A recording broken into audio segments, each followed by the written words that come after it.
እኛ ስም ይጥፋ የጴንጤውም ስም ይጥፋ ብለን ኃላፊነት ወስደን ከሌለ እኔና ዳጊ ከ24 እስከ 30 ሚሊዮን የሚቆጠር የኢትዮጵያ ወንጌላውያን አማኞችን አጠቃላይ ትናንት ልናሰድብ ማለት ነው። ከሌለ ልናሰድብ ገባን። በቃ ገባንና እናንብበው አለ። አታነቡትም። ለምን? ይሄኛው እናንተ ያዛችሁት ፒዲኤፍ ነው። ተሰርዞ ተደልዞስ ቢሆን እናውቃለን። አረ እናንብብና የዚህኛው ላይ የተነበበው ነገር ውሸት መሆኑን እናንተ ካወቃችሁ ዋነኛው ኦሪጂናሉ ሲመጣ ታስታውታላችሁ። በፍጹም አታነቡትም አሉ። ምን ቢሆን ጥሩ ነው? ላልነበራችሁም ነግራችሁ ምን ቢሆን ጥሩ ነው? ፒዲኤፍ የተሰረዘ የተደለዘ ነው ብለው የሚሉት ጽሁፍ ዘማሪ ማንሶሪ ዲያቆን ዘማሪያም ዘለቀ ቤት መጽሐፉ ፒዲኤፉ ተገኘ። ዘማሪያም ዘለቀ እየሰረዘ እየደለዘ ነው የጻፈው። ተጽዕኖ ፈጣሪ የተዋህዶ አንበሳ የቁርጥ ቀን ልጅ እያላችሁ ስትሉት አልነበር የነበረው? እሱ ቤት ውስጥ መጽሐፉ ተገልጦ ቁጭ ብሎላችኋል። ፒዲኤፉ ማለት ነው። ማርያም ሰው አይደለችም ብሎ የሚለው ማርያምን ሰው ነች ብሎ ማመን የማይሰራ የበደልና ኃጢአት ነው ብሎ የሚል የኦርቶዶክስ የዘመናት ጉድ።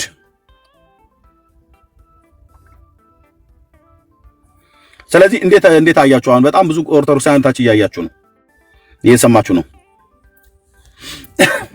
ከእናቱ ጋር ግብረ ሥጋ ግንኙነት ስላደረገው ጻድቅ አባትህ ምን አልከኝ? እስኪ ኮሜንት ጻፉ።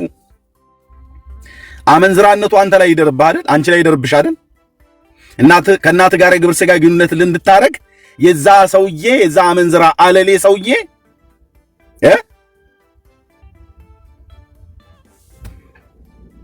የሱ በረከት አንተ ላይ ይደርብህ አይደል? ምን በረከት አለውና ለቱስ ይባላል። አዎ ልክ ነው።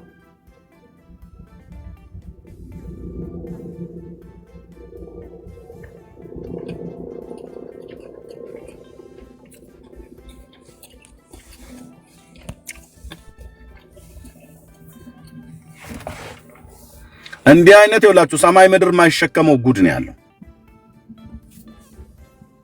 በቅዱስ ቁርባን ደግሞ እናቁርብ ብለው ይሰጡሃል፣ መድኃኒት መርዝ ማለት ነው።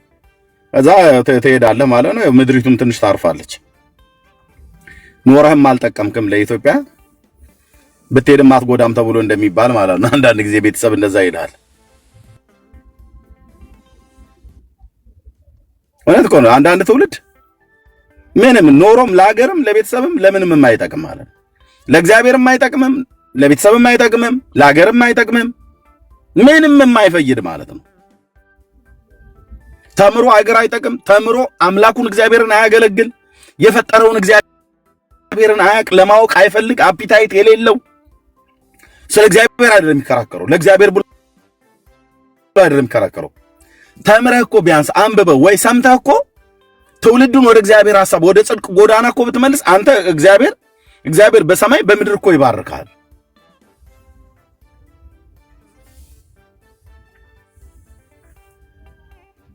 ለማንም ለሀገር አይጠቅሙ፣ ለሃይማኖት አይጠቅሙ። የማንንም አመንዝራ አለሌ ሰው እየሰብስቦ አምጥቶ ይሄ ሰው ያው ለጡስ የሚባለው ኢትዮጵያዊ አይደለም፣ ከውጭ ሀገር ነው የመጣው። እናቱን 10 ጊዜ የግብረ ሥጋ ግንኙነት አደረገ ብሎ የሚል እንዲህ አይነት ቆሻሾችን እየሰበሰቡ ለጆሮአችን የሚቀፉትን እነሱን ያመጡና ጻድቅ ናቸው በረከታቸው ይደርባችሁ ይላቸዋል። እሱም ደግሞ የዚህ ያለ ደግሞ ምንም የማያቀኝና ግራውን አዎ ይደርብን ይላል። እዛ ጉርጓድ ጨምረው ብራዘር፣ እንዲህ አይነት በረከት ምን ያርግልህ ያድርልሃል? እንዴት እንደሚቀፍ ታውቃለህ?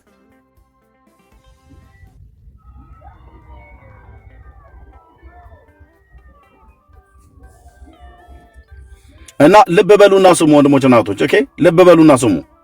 ያላወቃችሁት ስላላነበባችሁ ነው። ማንበብም ስለማትፈልጉ ነው። እኔ ከዚህ በፊት ስናገር ያማን ነው ፍቅረ የጌታን ስም አልጠራም። ፍቅረ ኢየሱስ ምንድነው? ፍቅረ ነዋይ ነው ብዬ የምለው ነዋይ ገንዘብ ወዶ የሄደ ማለት ነው። አሁን የሚሰማው ማጥቶ ዝምባም ሆኖ ቀርቷል። እና ፍቅረ ነዋይ የሚባለው ሰውዬ እንትና እዛ በቅዱስ ቁርባን መድኃኒት ሰጥተው ይገላሉ ብሎ አለ። ስም እያጠፋ የት ሀገር ነው የሚኖረው? በዛ ወጥቶ ገብዜ ወጥቶ ብራዘር ይኸው መጽሐፈ ስንክሳር ላይ ያሳያለሁ። የሰኔ 17 በቅዱስ ቁርባን መድኃኒት አድርጎ አማኙን ሁሉ ረፍርፎ እዛ ሚስቱንም ደግሞ እናቱን ግብረ ሥጋ ግንኙነት አድርጋት ከዛ ስታረግዝበት እናቱንም ገደላታ። ይሄ ሰውዬ ጻድቅ ተብሎ ሰኔ 17 ቀን ተሰይሞለት ስንክሳር ተጽፎለት ገድሉ ይነበባል። ይሄ ቀኝና ግራውን የማያውቅ ኦርቶዶክሳዊ አሜን ይላል። ኢየሱስ ብለህ ስትለው ይድፋህ ይልሃል። ይድፋህ የአባቴ አምላክ ይሰንጥቅህ ትላለች። ኢየሱስ ክርስቶስ ብለህ ስትል ይድፋህ አምላኬ ትላለች። ለቱስ ማነው? ለቱስ እናቱን የግብረ ሥጋ ግንኙነት የተገናኘ ደግሞ ስታረግዝበት የገደለ ደግሞ በቅዱስ ቁርባን ሰዎችን የገደለ እሱማ በረከቱ ይደርብኝ ይልሃል።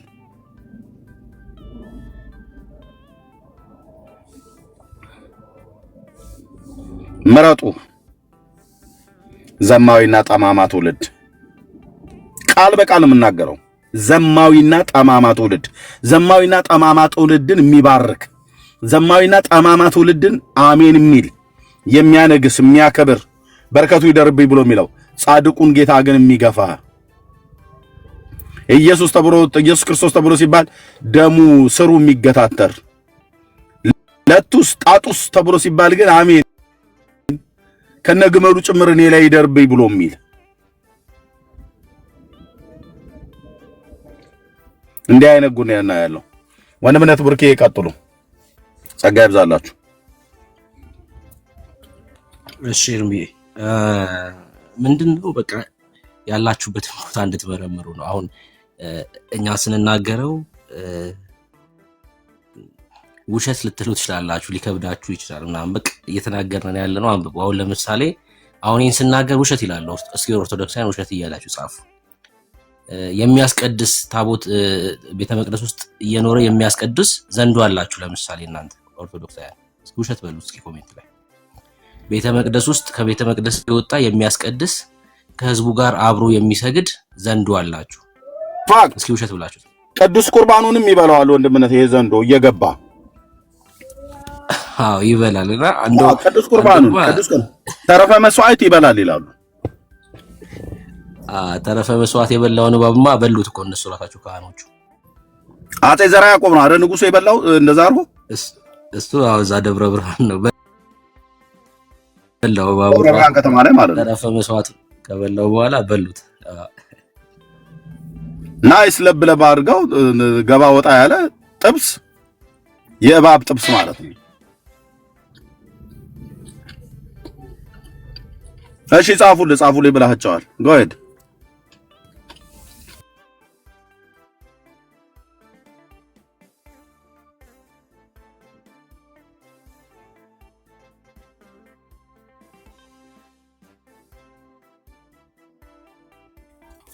እንግዲህ ይቅርታ አንዳንድ ቁርስና ምሳችሁን ራታችሁን ብለው የተለያየ ዓለማት ላይ ያለ ሰው ስለሆነ የሚሰማን አፒታይታችሁን ቢዘጋ በጣም ይቅርታ።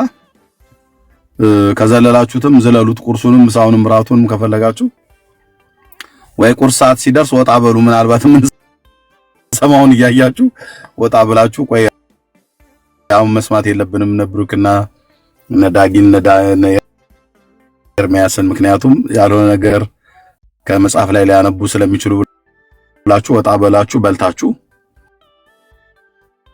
አጣጥማችሁ ነው እንጂ እዚህ እውነት ነው እኮ ማለት አሳውን ማነው እባቡን በሉት ይላል እና ዘርዓ ያዕቆብ ቻይናዊ ነው ልትሉ ነው? ኧረ በኢየሱስ ኦራቴ ልቆብ በሉት። ተረፈ መስዋዕት ማለት የቅዱስ ቁርባን ወይ ደግሞ የጌታ ራት የተባለው በላው እባቡ እና አይ እሱማ ይሄንን በልቶ እኛ ደግሞ እሱንም በላዋለን እንጂ እንዲማ በሰላም አይሄድም ብለው ንጉሱ ከተከታዮቻቸው ጋር ሆኖ ከቄሶቹ ጋር ሆነው ቅርጥፍ አድርገው በሉታ። የኤደን ገነቱን እባብ ቢያገኙት ሁሉ ይበሉት ነበር። እኛ በቻይና ብለን ስንል በቻይና ሩቅ እንተርታለን። ኢትዮጵያዊው ደብረ ብርሃን ላይ ይቀርጥፍልሃል። አዎ ኤርሚ፣ በነገራችን ላይ ቆይ ካህኑ ህብስቱን ካዘጋጀው በኋላ ያው ስንዴውን አብኩቶ ካዘጋጀው በኋላ ዲያቆናቶቹ ካዘጋጁት በኋላ ማለት ነው ይለወጣል፣ ህብስቱ ይለወጣል፣ ወደ መለኮትነት ነው የሚለወጠውና ያ ማለት ኢየሱስ ነው የሚሆነው ማለት ነው። ህብስቱ ኢየሱስ ይሆናል በእነሱ ትምህርት ማለት ነውና ህብስቱ ምን ይሆናል? ኢየሱስ ይሆናል፣ መለኮት ይሆናል ህብስቱ በዛ ሰዓት እና መለኮትን የበላው እባብ ማለት ነው። እባቡ የበላው መለኮትን ነው። እባብ የዘላለም ሕይወት እኮ አለው ማለት እኮ ነው ይሄ እባብ። ተጠምቋል ችግሩ ምን ጌታ ራት ወስዶ ስለ ቁርባን ወሰደሽ ተጠመቀም ሊሉን ነው። ያው መቼም እባብ መልካም ስራ የለውም በልቷል፣ ግን አልተጠመቀም። እባብ መልካም ስራ የለውም። ወደ ኋላ ፐርሰናል አታርገው። ወደ ኋላ ሄደ ገና በ40 ቀኑ ነው ወይ ተጠመቀ? 80 ቀኑ ነው። እባቡ ሴት ነው ወንድ ነው? ገና ጾታ ምርመራ ጋር ትውሰደ በ80 ቀኑ በ40 ቀን ደግሞ እንትን ልንል ማለት ብቻ በልቷል። አይ እባብና ባለ ነገሩ ብዙ አይስማሙም። እሺ ቀጥል። የዘላለም ሕይወትማ እንዳይኖረው ዳጊ በሉት፣ እባቡን ራሱ በሉት። እና ለምን ነው ውሸት ነው ብለው መጻፍ ያልቻሉት ግን ኦርቶዶክሳውያን? ቅድም ስናገር ቤተ መቅደስ ውስጥ እየኖረ የሚያስቀድስ ዘንዶ አለ ስል ውሸት ነው ብሎ መጻፍ ፈሩ። ለምንድን ነው የፈራሽ? ጻፉ እንጂ ጻፉ።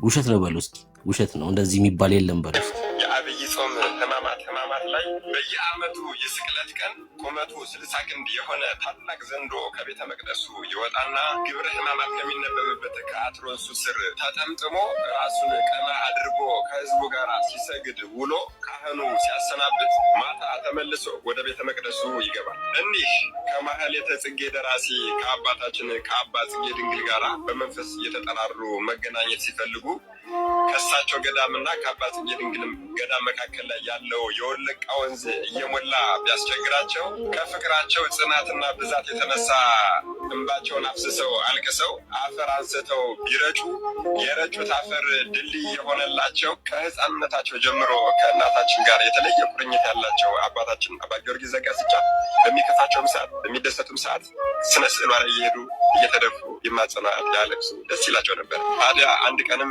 ስነ ስዕሏ ላይ ሆኖ በሚያናግሯት ሰዓት በግዘፍ አካል ወጥታ ጡቷን አጥብታቸው ሂዳለች። አባታችን ሰማችሁት? ከማርያም ጋር ልዩ ፍቅር ነበረው። እውነት ነው። አባ ጊዮርጊስ ዘጋስጫ የማርያም እጅግ የላቀ ፍቅር ነበረው። ከፍቅሩም የተነሳ በስዕሏ ፊት እየቆመ ይጠባ የነበረ ሰው ነው። እንግዲህ ይሄ ሰው ስዕሏን ከስዕሏ ላይ ጡቷን ይጠባ ነበር፣ የማርያምን ጡት ማለት ነው።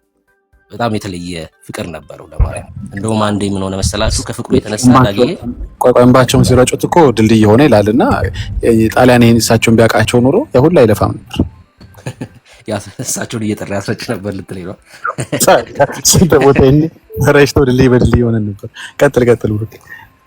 በጣም ልዩ ፍቅር ነበራቸው እና በጣም ከፍቅራቸው የተነሳ ሽንት ቤት መጸዳጃ ቁጭ ብለው ማርያም ማለት ጀመረ። አባ ጊዮርጊስ ዘጋስጫ ማለት ነው። ነይልኝ ይላል መጸዳጃ ቤት ቁጭ ብለው ማለት ነው፣ ሽንት ቤት እና መጣች እና አንተ እንዴት እንደዚህ አይነት ቦታ ሆነ ትጠራኛለህ? ንጹህ ቦታ አይደለም ይሄ፣ እንዴት መጸዳጃ ቤት ሆነ ትጠራኛለህ ስትለው ምን ላድርግ አለ። በቃ ፍቅርሽ አላስቻለኝም ይላታል እና በቃ ፍቅርሽ ስለጸናብኝ ነው የትም ቦታ ሆኜ የምጠራሽ ይላታል። አይ በቃ ትክክል አይደለም ትለዋለች። እንደዚህ አይነት ቦታ ሆነ አትጥራኝ፣ መጸዳጃ ቦታ ሆነ አትጥራኝ። እንዴ አስባችሁታል? እሱ እዛ ዱባ የሚያክል ነገር እየጣለ እዛ ስፍራ ላይ ሲጠራት ማለት ነውና ምን ቢላት ጥሩ ነው? መጨረሻ ላይ በቃ አንቺን አለመጥራት አልችልምና ለጉሚልኝ ይላታል። ለጉሚልኝ አላት እንትኑን ማለት ነው መተንፈሻውን። ከዛ ለጎመችለት። ከዛ ጊዜ ጀምሮ ወደ መጸዳጃ ቤት መሄድ አቆመ። ሰውዬ ተለጎመለት ማለት ነውና እንደዚህ አይነት ቁርኝት ነበር። ስርዓት ታለች እንደቺ ማርያም። እኔ አሁን ወደዚህ አሁን ወደ ቲክቶክ ዓለም ብትመጣ ጥቆማ ሰጣት ነበረ የት መለጎም እንዳለባት። በተለይ እዚህ ቲክቶክ ላይ እዚህ አሜሪካ ብትሆን እኮ ትታሰራለች ማርያም። ታውቃለህ? ወንድ ሽንት ቤት በመግባቷ ሴትም ወንድ ሽንት ቤት ወንድም ሴት ሽንት ቤት መግባት አይችልም እና ከተያዝ ቀጥታ ጄል ነው። አይ አባ ጊዮርጊስ ዘጋስጫ እንትን ሜዳ ላይ ነው የሚጸዳዱት። የለም የድልድዩን ካነሳችሁ ዘንድ አተዝ ያለኝ ያው እንግዲህ ጌታችን አንዴ የተወለደው አጣዬ ነው ይላል። አጣዬ ሰሜን ሸዋ አማራ ክልል ነው። ራሱ ብሔሩ እኮ አማራ ነው። ያው ሀራሃራ ሰምቶ ነው የተጻፈ ነው ያነበበው። ሀራሃራ የሚባለው የፖለቲካ ላይ የሚሰራው ሰውዬ ማለት ነው። ወያኔ ኦነግ መሐመድ እንትና ምናምን ነገር ብሎ ሲል የሚውለው እና ያው የሰሜን ሸዋ ሰው ነው፣ አጣዬ ነው። ከዛ ደግሞ ያው ወደ ኢትዮጵያ መጥቶ ነበር።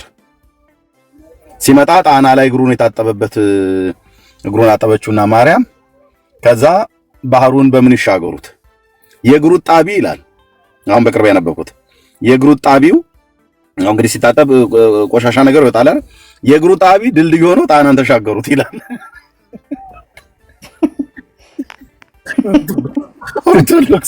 ኦርቶዶክስ ከጣና የእግሩ ጣቢ ከጣና ውሃ ይበልጣል ይበዛል ማለት ነው። በእውነት ድልድይ ሆነ ትላለች። አባቶች ጣቢ አትድፉ፣ የሰው ጣቢ አትድፉ ጠጡ ይላሉ። የኢየሱስን ግን ድልድይ ሆነ ብለው ይላሉ። እንዴት አይነት ጉድ እንደሆነ እኮ ላኪው ሜሴንጀር ላይ ኦኬ በቃ አሁን ሉጣና እሱ እንዳውሎድ አድርጌ ልክልሃለሁ እና መልሼ እገባለሁ። ቆይ ምን አለ ኃይለ ሥላሴና መለስ አይደሉም የጀመሩት? አሁን መለስ ማን ነው? ኃይለ ሥላሴ አሰበው፣ ከዛ መለስ ጀመረው አይደለ? እውነተኛ ታሪኩ ያለው እሱ ግን አይደለም። በቃ የተከራከረው ሙሴ ነው። በቃ ስለ አባይ ግድብ በዛ በኩል ቀይ ባህርን ሲከፍል በዚህ በኩል ድልድይ እየሰራ ነበር ነው የሚሉን ነበር ማለት። ጠቅላይ ሚኒስትር አብይ ምስጋና ሲሰጡ ትናንት ነው ተትናንት ወዲያ ቪዲዮአቸውን እየሰማው ነበርና ቀዳማዊ ኃይለ ሥላሴ እንትና አሉት እና አሰቡት ጠቅላይ ሚኒስትር መለስ ዜናዊ ደግሞ ጀመሩት ብሎ እና ክብርና ምስጋና ይገባቸዋል ብሎ ኃይለ ሥላሴን ጠቅላይ ሚኒስትር መለስንና ኃይለ ማርያም ደሳለኝን ሲያመሰግን ነበር አብይ። በላኪልኝ ቪዲዮም እሱን ልላክልና መልሼ እገባለሁ። ገቢ ነይ ላኪልኝ ሜሴንጀር ላይ። ሙሴ አልተመሰገነም ማለት ነው። ጉድ ፈልቷል ዘንድሮ፣ ጉድ ፈልቷል ዘንድሮ። ብሩክ የበሉ ቀጥሉ።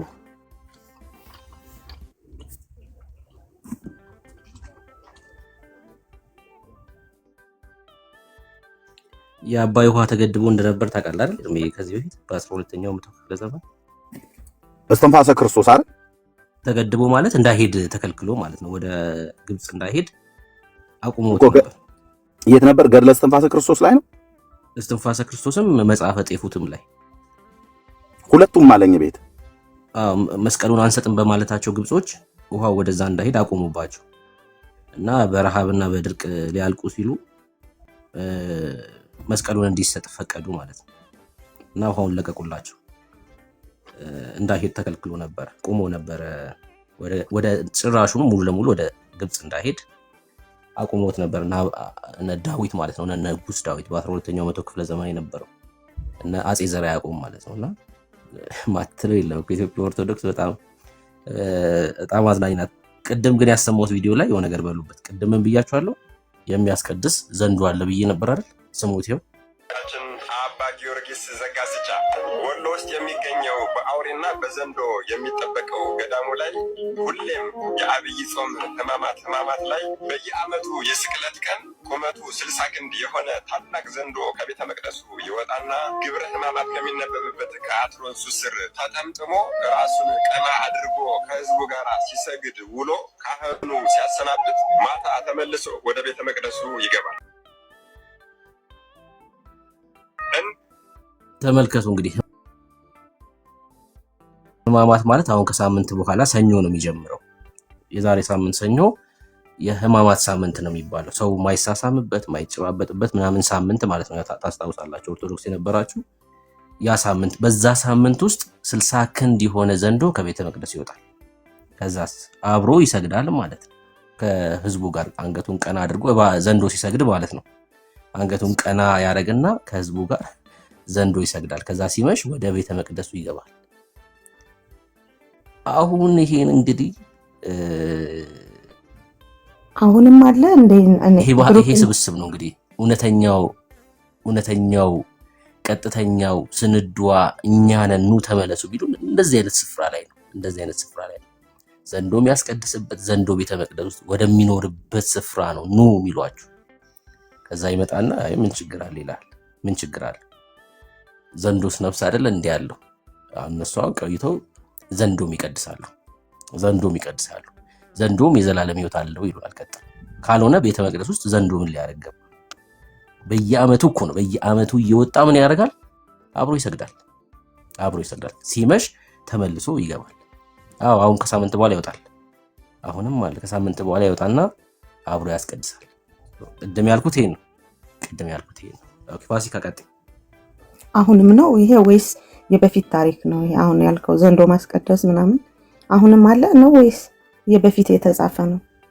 ልክ እንደ ሌሎቹ ድርሳን ገድል እንደሚባሉት የበፊት ታሪክ ነው? አዎ ከዘንዶ ጋር ፎቶ ልነሳ። አለ አሁንም አለ። ይሄው ከሳምንት በኋላ ይወጣል። ኦኬ አሁንም ነው ያለው እዛ አሁን ያልከው? አሁንም አለ። ከሳምንት በኋላ ይወጣል። እኔ ይሄን አሁን ገድል ላይ ድርሳን ላይ የሚነበቡ ነገሮች በየአንዳንዱ የበዓላት ቀን የሚነበቡልን ነገሮች ናቸው። በእርግጥ ግን ብዙዎቹ ድርሳናትም ሆነ ገድላት እከደ የሚባል ሰውዬ እንደዚህ ያደረገ ድንጋይ ፈጨ እንዲሆነ እግሩ ተቆረጠ ወገቡ እንዲሆነልን ምናምን ለኛ ነው ብለው የሚነበቡት ገድላትና ድርሳናት በሙሉ 100% ህብረተሰቡ አማኙ የኦርቶዶክስ አማኙ ያንን የስነ ልቦና እንትን ይሄ ሆረር የሚመስል ነገር ማስፈራሪያ ነው። ያንን ስንነግራቸው ይሄን ስናነብላቸው ይሄ ነገር ወደ ጽድቅ ይወስዳል በሚል የተንሻፈፈ ትምህርት በየወሩ 30 ቀን ሙሉ ከመስከረም እስከ ጳጉሜ ድግስ እንዲበሉ የተጻፈ ነገር ነው። ምክንያቱም ካልደገስ አትጸድቅም ካለው አንድ አማኝ ነፍሱን ማትረፍ ስለሚፈልግ ይደግሳል። እንዲህ ካላደረክ ገነት አትገባም፣ እንደዚህ አትሆንም፣ እንዲህ ትሆናለህ፣ ይፈረድብሃል፣ ሲኦል ትገባለህ ስለሚባል ኢየሱስ ክርስቶስን አምነህ ብቻ ትጸድቃለህ ከተባለ ትድናለህ ከተባለ ድግስ የለም። ምክንያቱም ወር ሙሉ ኢየሱስን አይዘክርም ህዝቡ። በተለያየ የሰው ስም፣ በተለያየ ገጸ ባህሪ፣ በተለያየ የሆረር ፊልም በሚመስል ድርሰት ውስጥ የሰው ስም እያስገቡ ህይወት የሌላቸው ሰዎችን ገጸ ባህሪ ህይወት የለውም የደራሲው ምናባዊ ሰዎች ናቸው እንደዚህ አይነት አድርገው የጻፉት። ሰው በየወሩ በየቀኑ አርሴማ ታድንሻለች ከተባልኩ ሻማ ማብራቴ፣ ጃንጥላ ማስገባቴ፣ መጋረጃ ማስገባቴ፣ ጠላ መጥመቄ፣ ጠጅ መጣሌ አይቀርም። ለምን መዳን እፈልጋለሁ። ከዛስ መዳን ብሎ ህዝቡ በሚደግሰው ድግስ የጻፉት ሆዳሞች ቄሶች ተሰብስበው ጭራቸውን ይዘው ብርጭቋቸውን ይዘው ቁጭ ብለው አርሴማ ታስገባሻለች እንዳትጨናነቂ የሚሰግደው ዘንዶ ያድንሃል፣ እንደዚህ ያደርግሃል የሚል የድግስ መበያ ነው።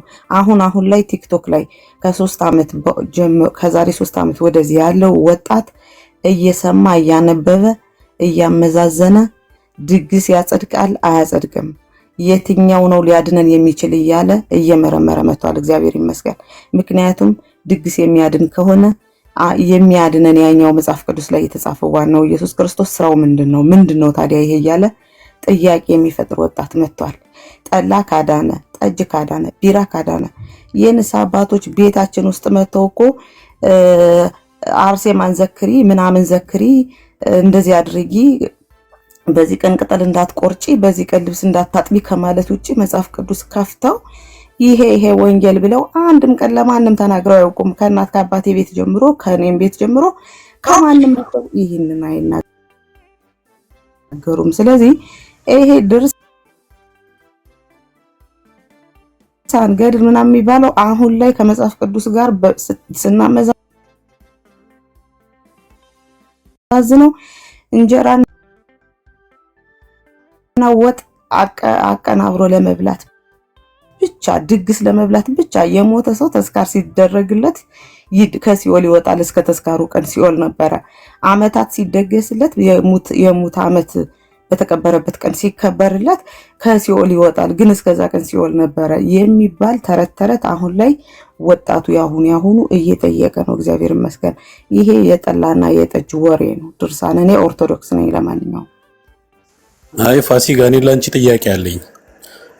የቱ ጋ ነው የኢትዮጵያ ኦርቶዶክስ ቤተክርስቲያን ጠላና ጠጅ ያድናል ብላ የተናገረችው? ዝም ብለሽ ተረት ከምታወሪ እስቲ ከፍተሽ አሳይን። የቱ ጋ ወይም ደግሞ አንድ ነገር አሳይን። እኔ ኦርቶዶክስ ነኝ፣ ግን አንቺ ያለሽ ጥሩ ጥያቄ ነው። ፋሲካ ድርሳነ ሚካኤል መቅድም ቁጥር 17 ላይ ያው መልሱ ድርሳነ ሚካኤል መቅድሙ ላይ ቁጥር 17 ኤርሚያስ እኔ አንተን አይደለም የጠየኩ ፋሲካ ነው የጠየኩ።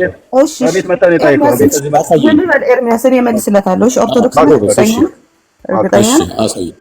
እርግጠኛ ነህ?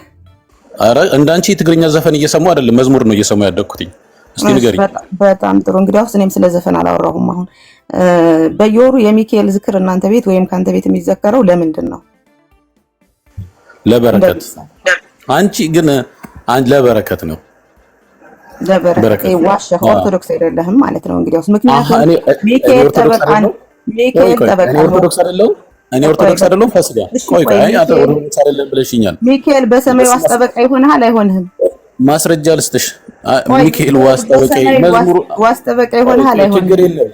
ችግር የለም። አይ አንቺ ኦርቶዶክስ ላለመሆን ማረጋገጫ ይተከፍኝ። አዎ በል ኦርቶዶክስ ነኝ። አዎ በልሽ። አንቺ ዝም ብለሽ ተሰለጠላና ያወራሽን አንቺ ላውለለሽ ነው። ኤርሚያስ ይጠይቀኝ ከፈለገ። አንቺ ግን ኦርቶዶክስ አይደለሽም። ባለፈውም ገብተሽ ስትዘባርቂ ነበረ። ውሸታም ነሽ። እሺ ምንድነው የዘባረኩት? ለምን ትናደዳለሽ? ያልሆነ ነገሮች እኔ ኦርቶዶክስ ነኝ ብለሽ ገብተሽ ብዙ ያልሆነ ወሬዎችን እያወራሽ ነበር። ገድላትን አይቀበልም ወጣቱ። አሁን ማን ያለሽ? ትቀልጃለሽ። ሂጂና አንቺ የትግርኛ ዘፈንሽን እየዘፈንሽ እዛ ሄደሽ ሌላ ቦታ አለቅልቂ። እሺ እዚህ መተሽ አታለ ለምን ስርዓት አይኖርም? ወዳጄ ፋሲካ ኦርቶዶክስ ነሽ አይደል? እሷ ስርዓት አይኖራት። እኔ እንዴት ነው ስርዓት የሚኖር? እሷ ነው እያወራኋት ያለሁት። ለምንድን ነው ማስተማር? ኦርቶዶክስ ነሽ አይደል? አዎ ለቀሽ ሚውት አድርጊ።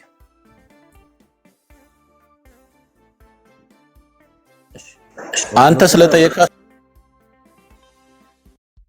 ሳትሆንም ብሩኬ እሷ ኦርቶዶክስ ሆና ማታውቅምም አትሆንም።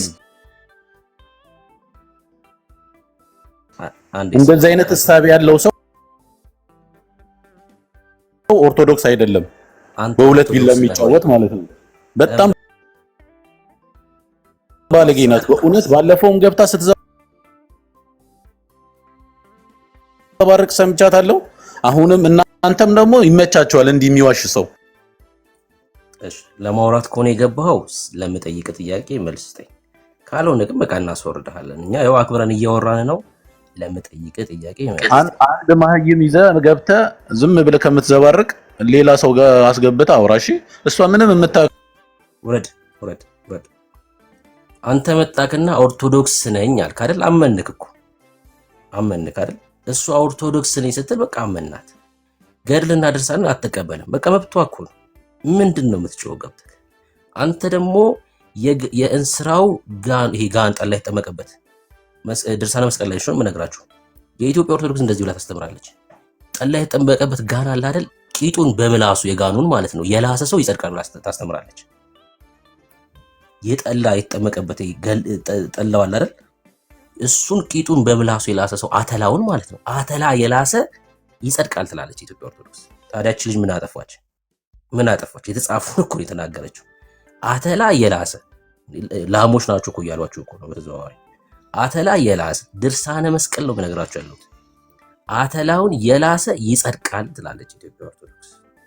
ታዲያ ምን ታርግች ልጅ? አንተ መተህ አሁን እኔ መተህ አንተ ፍቅር ሲዝም ነኝ ብትለኝ እሺ ብዬ ነው ማውራክ። እቺ ልጅ ኦርቶዶክስ ናት። አተላ የላሰ የሚለው መጽሐፍ አትቀበልም። መብቷ እኮ ነው። እንደውም ተባረኪ ነው ማለት ያለብን። ማንም ደብተራ የጻፈው መጽሐፍ አለመቀበሏ ተባረኪ ነው ሊያስብላት የሚገባው። አንተም ከቻልክ ከእንደዚህ አይነት መጽሐፍቶች ራስን ጠብቅ። ገዳዮች ስለሆኑ ማለት ነው እነዚህ መጽሐፍቶች ገዳዮች ስለሆኑ ምንም እኮ ጥያቄ የለውም። አንተ የምትዘክረው ሚካኤልን ጥሩ ጥያቄ ጠይቀች እኮ ለበረከት አይደለም ለመጽደቅ ነው። ጻድቅን በጻድቅ ስም የሚቀበል ዋጋው አይጠፋበትም የሚለውን ጥቅስ አጣመ ተረድተከው ትዘክራለህ። ለምን? የጻድቁን ዋጋ ለማግኘት አይደል? ለመጽደቅ ነው እኮ አንተ ያን የምታደርገው። የጠየቀች ጥያቄ ትክክል ነው። የመድኃኒዓለምን ዝክር የዘከረ ይላል ድርሳነ መድኃኒዓለም ወገድለ በባጽ የመድኃኒዓለምን ዝክር የዘከረ በ27 ማለት ነው። አሁን ከትላንት ወዲያ ኢትዮጵያ ውስጥ ያላችሁ የዘከራችሁ ሰዎች የዘላለም ሕይወት አላችሁ። በየሳምንቱ አርብ 300 ምናምን ሰዎችን ከሲኦል ታወጣላችሁ ስለዘከራችሁ ብቻ ማለት ነው።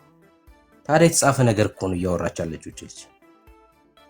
አልቀበልም ይሄ የአጋንንት ትምህርት ነው ማለቷ ልትመሰገን ነው የሚገባው። እና አንተም ከእንደዚህ አይነት መጽሐፍቶች ራስን አረቀጥ ፋሲካ። አይ አሁን እዚህ ጋር እኔ ፈጥሬ እንደተናገርኩ አድርገው የሚያዩ ግን ኦርቶዶክስ ነህ ወይ ብዬ ጠየቅኩት። ለምን መሰለክ? ኦርቶዶክስ ከሆነ ይሄን ያውቀዋል። ምክንያቱም ከቤተ ክርስቲያናችን አስተምሮት ጋር ተያይዞ በህይወታችን የሚደረጉ ነገሮች ናቸው እኮ። ወር እስከ ወር ሙሉ ስም ተሰይሞ ከአንድ ከሁለት ሶስት እያልክ እስከ 30 ቀን የቀናቶች ሁሉ በሰው ስም ተሰይመው እያሉ ግን ውሸት ብለው እዚህ የሚያወሩን ይገርሙኛል። የልክ መጠየቅ ያለብን ምናልባት መጽሐፍ ቅዱሳዊ ማስረጃ ካለ የራሳችን ሃይማኖት ውስጥ ያሉ ሰዎች ከዚህ ሸሽተው ሳይሆን መቀመጥ ያለባቸው እንደዚህ የተባለው በዚህ ምክንያት ነው ብሎ በማስረጃ መናገር እንጂ ነይ ወረጃ አንቺ እንደዚህ ነሽ ነይ በትግርኛ በአማርኛ የዘፈንኩትን አልተናገረም በትግርኛ ጨፍረሻል ብሎ መውረድ። ይሄም የሚካኤል የአርሴማ ቀን የሚዘከረው ዝክር ለበረከት ነው። ውሸት። ምንም በረከት ብሎ ስብከት የለም። ለጽድቅ ነው። የዘላለም ሕይወት አለ ተብሎ ነው የሚነገረው። የዘላለም ሕይወት ያሰጣል ከተባለ ደግሞ ከዚህ አንግል ነው ብሎ ማስረጃ ማሳየት ነው እንጂ አንቺ እንደዚህ አይደለም ለበረከት ውሸት ነው። እንደውም አንተ ነህ ማፈር ያለብህ። የቤተክርስቲያኗን አስተምሮ እንትን ያደረግ ራስህ ነው ያንሻፈፍ። ለጽድቅ አይደለም ካልክ አንተ ነህ የተሳሳትክ፣ እኔ አይደለሁም የተሳሳትኩት። እንደውም ምክንያቱም የመድኃኒዓለምን የተክለ ሃይማኖትን ዝክር የዘከረ ወይም ደግሞ ገዳሙን የረገጠ 7 ቤት ትውልድ ይድናል። የአቡነ ሐራን ገዳም የረገጠ 14 ትውልድ ይድናል። የክርስቶስ ሰምራን ገዳም የረገጠ 10 ትውልድ ይድናል ካለ ይድናል ማለት ምን ማለት ነው? በረከት ነው እንዴ? መዳንና በረከት አይለያዩም እንዴ በትርጉም? እንዴ የልጅ ልጅ ሁሉ የሚድንበት ቦታውን ረግጦ የሆነ ድንጋይ አንስቶ የላሊበላን ግንብ በእጁ የዳበሰ የ7 ቤት ትውልድ የአንድ ሰው ትውልድ እኮ አይደለም። እኔ ሂጄ ነክቼው የኔ ዘር በሙሉ እኮ ነው የሚድነው። ይሄ በረከት ነው? ይሄ እኮ ድነት ነው። ይድናል እኮ ነው ያለው። ትውልዱ ይማርለታል፣ ምረት ተደረገለት። ይሄ በረከት ነው እንዴ? ላሊበላ ሄጄ ተሳልሜ በታህሳስ 29 ሄጄ ከመጣሁ ትውልድ ይድናል። ተክለ ሃይማኖት የተቀበረ 7 ቤት ትውልዱ አያቴ ተክለ ሃይማኖት ከተቀበረ እኔ እድናለሁ፣ እኔ ምረት ይደረግልኛል የሚል አስተምሮት አለ ነው ያልኩት። ይሄ ከመጽሐፍ ቅዱስ ጋር ከተጻረረ ይሄ ሐሰት ይሆናል ማለት ነው። ስለዚህ አንተ ነህ የገባው ሰው ያንሻፈፍከው እንጂ እኔ አይደለሁም። እኔ ከገድሉ ከድርሳኑ ነው የተናገርኩት።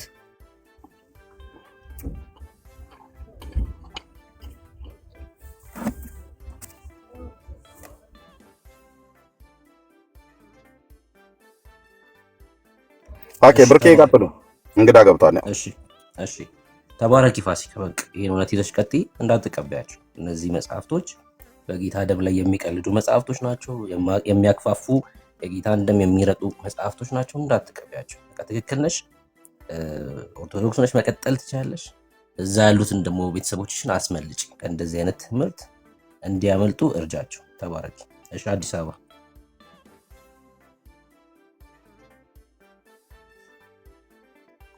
አዲስ አበባ ሚዩት ነህ ወላጅ። ኦኬ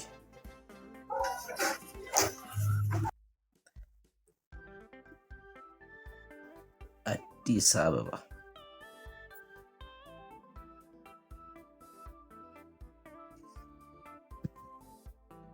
እሺ ኪያ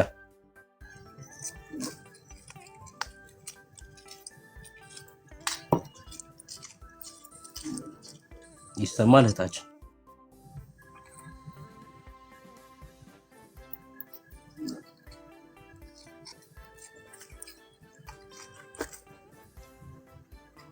ከኔትወርኩ ጥራት የተነሳ ኮቴዋ ኩሩ ላይ ይሰማል።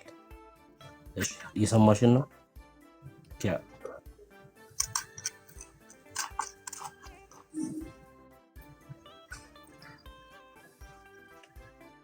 የግ እሺ እንቀጥላለን። ኦርቶዶክሳውያን በርዕሱ ማውራት የምትችሉ ኦርቶዶክሳውያን መግባት ትችላላችሁ። ማርያም ወይስ ኢየሱስ አማላጅ የሚል ነው የዛሬው ርዕስ። ከዛ በተጨማሪ ደግሞ ያነሳናቸው ሀሳቦች ላይ ማውራት የምትችሉ ካላችሁ መግባት ትችላላችሁ። አይ እንደዚህ አይነት መጽሐፍቶች የሉንም እናንተ ትክክል አይደላችሁም ካላችሁ እዛም ላይ ገብታችሁ ማውራት ትችላላችሁ።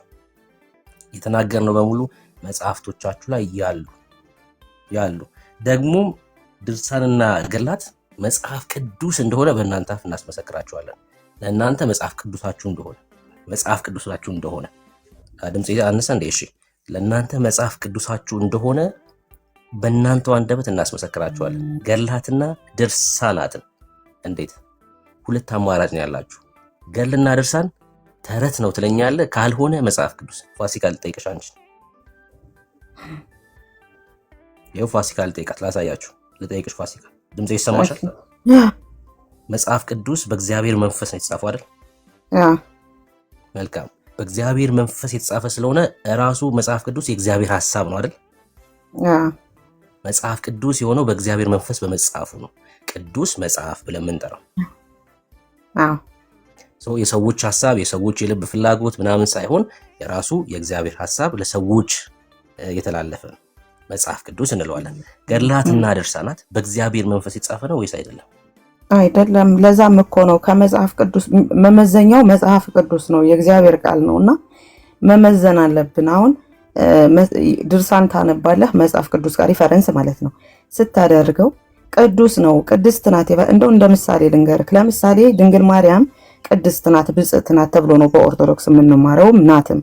ነገር ግን ወደ ሌላ ወደ ታምር ስትመጣ ታምረ ማርያም ወይም ነገረ ማርያም ምናምን የሚባሉ ገድላትና ድርሳናት ጋር ስትመጣ የሚያጋጭብህ ነገር አለ። ቅድስት ናት ብጽዕት ናት ተብሎ አማኝ ናት ተብሎ የጌታ እናት ናት ከተባለ በኋላ የሆነ ሰው በማርያም ቀን ዛፍ ሲቆርጥ እጁ ተቆረጠ፣ የሆነ ሰው ማርያምን ሳይዘክር ቀርቶ ጥርሱ ወለቀ፣ እንደዚህ ሆነ እያለ ቄሱ ተቃራኒ ነገር። ቅድስት ከሆነች ጥርስ መንቀል ስራው አይደለም። ቅዱሳን ጥርስ ያወለቁ እግር የሰበሩ መጥፎ ነገር በረዶ ያመጡ ቤት ያቃጠሉ የሉም አይደለ? ድንግል ማርያም የወር አበባ የሚያይ ወንድም ነበረ። እንዲህ አደረገ። የወር አበባ እንዲያይ ይፈርዳበት ከሴት ጋር ተገናኝቶ ወደ ማርያም ቤተክርስቲያን ሲሄድ በቃ ፈረደችበትና ዘመኑን ሙሉ የወር አበባ ሳይኖር እኮ መጥፎ ፍርድ የምትፈርድ ፈራጅ፣ አሳቃቂ፣ ልጅ አርግዛ ከጓደኛዋ ቦይፍሬንድ ልጅ ያረገዘችን ሴት ውሻ አስወለደቻት። ይሄ የማርያም ምግባር ነው? ቅድስት አይደለችም? ይህ ምግባሯ ነው? ስልጣኗስ ነው? ውሻ የማስወለድ ስልጣንስ አላት? ይሄንን ድርሳን ወይም ነገረ ማርያም ድርሳን ማርያም ታምረ ማርያም ከመጽሐፍ ቅዱስ ቃል ጋር ማመዛዘን መመዘን ክሮስ ቼክ ማድረግ ያስፈልጋል። ሲደረግስ የማርያም ባህሪ አይደለም። እንደ ምሳሌ የገብርኤል ባህሪ ያልሆነ አቡየ ቅዱስ ነው ይሉህና በአቡየ ቀን ስራ ከሰራህ ትሞታለህ ሁሉ ከመኪና ትገለበጣለህ ሁሉ እንደዚህ ትሆናለህ ሁሉ ቀኑ የተሰየመው በአቡየ ቀን የኔ እናት ጠላ ጠምቃ ጠጅ ጠምቃ እንጀራ ጋግራ ወጥ ሰርታ ቄሶችን ባለ ጥምጣሞችን ጠርታ ዝክር እንድታበላ ነው። በሞተ ሰው ስም ከተቀበረ ሶስተኛው ቀን ጀምሮ የሞተውን ሰውዬ ቤተሰቦች በሬያቸውን አርዶ መብላት ሆዳምነት እንጂ ከድነት ጋር የሚያገናኘው ነገር የለም። ምክንያቱም መጽሐፍ ቅዱስ አስከሬን ላይ በተደረገ ነገር ጽድቅ አለ ብሎ ስላላስቀመጠ፣ ይሄን ደግሞ ያገኘ ነው ከመጽሐፍ ቅዱስ ጋር መጽሐፍ ቅዱስ ስናነብ ያገኘ ነውና እንደዚህ አይነት ቤቶች ላይ ስንማር ያገኘ ነው ነገር ነው። ተዝካር ያጸድቃል። ቁርባን የሚሉት ብዙ ጊዜ ቁርባን የሚባለው የሰው ልጅ ከሞተ በኋላ ራሱ ከሶስተኛው ቀን ጀምሮ እስከ ዓመቱ ድረስ በ40 በ80 ቀን የሚደረገውን ድግስ በተለምዶ ይሁን በመጽሐፍ ቅዱስ ይሁን አላቅም ቁርባን ተብሎም ይጠራል። ልክ ተዝካር እንደሚባለው ሰውየው ሳይሞት ተዝካር ምስል ሳይሞት ነፍሱን እንደዚህ እንዳለ ገንዘው ተዝካር የሚበሉ ቄሶችን አሜን ማለት የለብንም። ሰውየው ሳይሞት ገና ለገና ወደፊት ስትሞት ልጆችህ ተዝካር ያወጡልህም። ልጆቹ ፕሮቴስታንት ከሆኑ እንደ ምሳሌ ልንገራችሁ። የኔ ጓደኛዬ አብዛኞቹ ቤተሰቦች ልጆች ጴንጤዎች ናቸው። በሚቀጥለው ዓመት እቺ እናታቸው ስትሞት ተዝካር እንደማያወጡላቸው ሲያውቁ የቁም ተዝካር ብለው የዛሬ 3 ዓመት ሄጄ በልቻለሁ። ወደፊት ጴንጤ ስለሆኑ ልጆችሽ ተዝካርሽን፣ ጽድቅሽን፣ የገነት መግቢያ በርሽን ይዘጉብሻል ጴንጤ ስለሆኑ ተብሎ የቁም ተዝካር የሚያበላ ድርሳን የሚያበላ ገድል ከመጽሐፍ ቅዱስ ጋር ማች ሊያደርግ አይችልም። እንኳን ሙቶ ሳይሞት ደግሶ የሚበሉ የድግስ ድርሳን የድግስ ገድል እንጂ የጽድቅ ገድል የለም። እዚህ ጋር ማወቅ ያለብን ነገር ምክንያቱም አእምሯችን እያመዛዘነ ነው አሁን እሺ በሉ እናንተ ጴንጤዎች ሰው ወደ ገነት እንዳይገባ አትከላከሉ፣ ደግሱ፣ ተስካር ምናምን አውጡ። ጴንጤዎች ቤተሰቦቻችሁ ወደ ሲኦል እንዳይወርዱባችሁ ምቀኛ አትሆኑ። እየደገሳችሁ ማብላት ነው ያለባችሁ። በቃ የምሬን ነው። እየደገሳችሁ እየጠራችሁ የቁም ተስካር የሚባል ነገር አለ። በቁም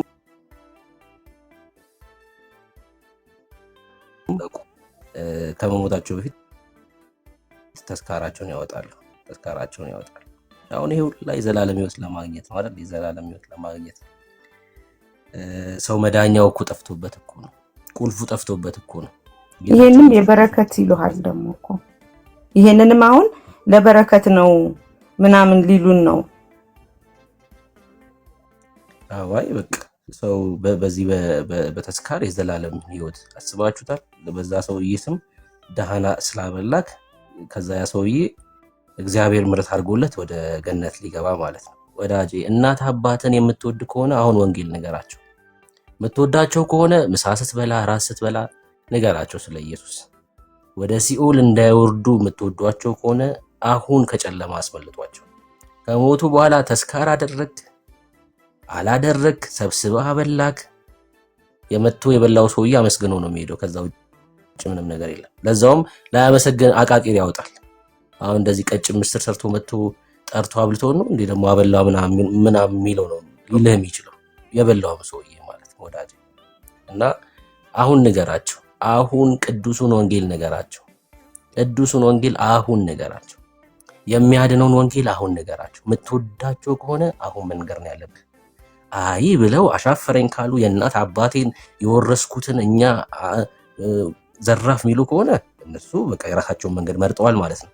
እንደዛ እስኪሉ ድረስ ግን ነገራቸው ቅዱሱን ወንጌል መንገድ። ሰላም ወንድሞቼ እንዴት ናቸው? ዮርዲ ሰላም ነው? እንኳን ደህና መጣህ። እንኳን ደህና ቆያችሁ። እንደምን ናቸው? ክብር ለኢየሱስ ይሁን። ከቤተ እምነት ነው? ኦርቶዶክስ ተዋህዶ። እሺ እንኳን ደህና መጣህ። ሁላችሁም ሰላም ናቸው? ሁላችን ሰላም ነው። ክብር ለኢየሱስ ይሁን። ደህና ነን። እንዴት መሰላቸው? ለመጨቃጨቅ ምን ለማለት አይደለም። በአንድ ባልከው ነገር እስማማለሁ። ስለ ኢየሱስ ማውራት ባልከው ማለት ነው። እና የምትወዷቸው ከሆነ ስለ ወንጌል ነገራቸው አይደል ያልከው? ብዙ ጊዜ ግን ማለት እስቲ መሰረታዊ አስተምሮ የምትሉት እናንተ ጋር ምንድን ነው ንገረኝ እስቲ። መሰረታዊ አስተምሯችን ኢየሱስ ነው። መሰረታዊ ኢየሱስ ነው መሰረታዊ አስተምሯችን። በቃ ኢየሱስ ከሆነ ሌላ ቦታ ምን አገባቸው? በጣም ከይቅርታ ጋር ማለት ነው። ስለዚህ ቆይ ልንገርህ፣ እኛ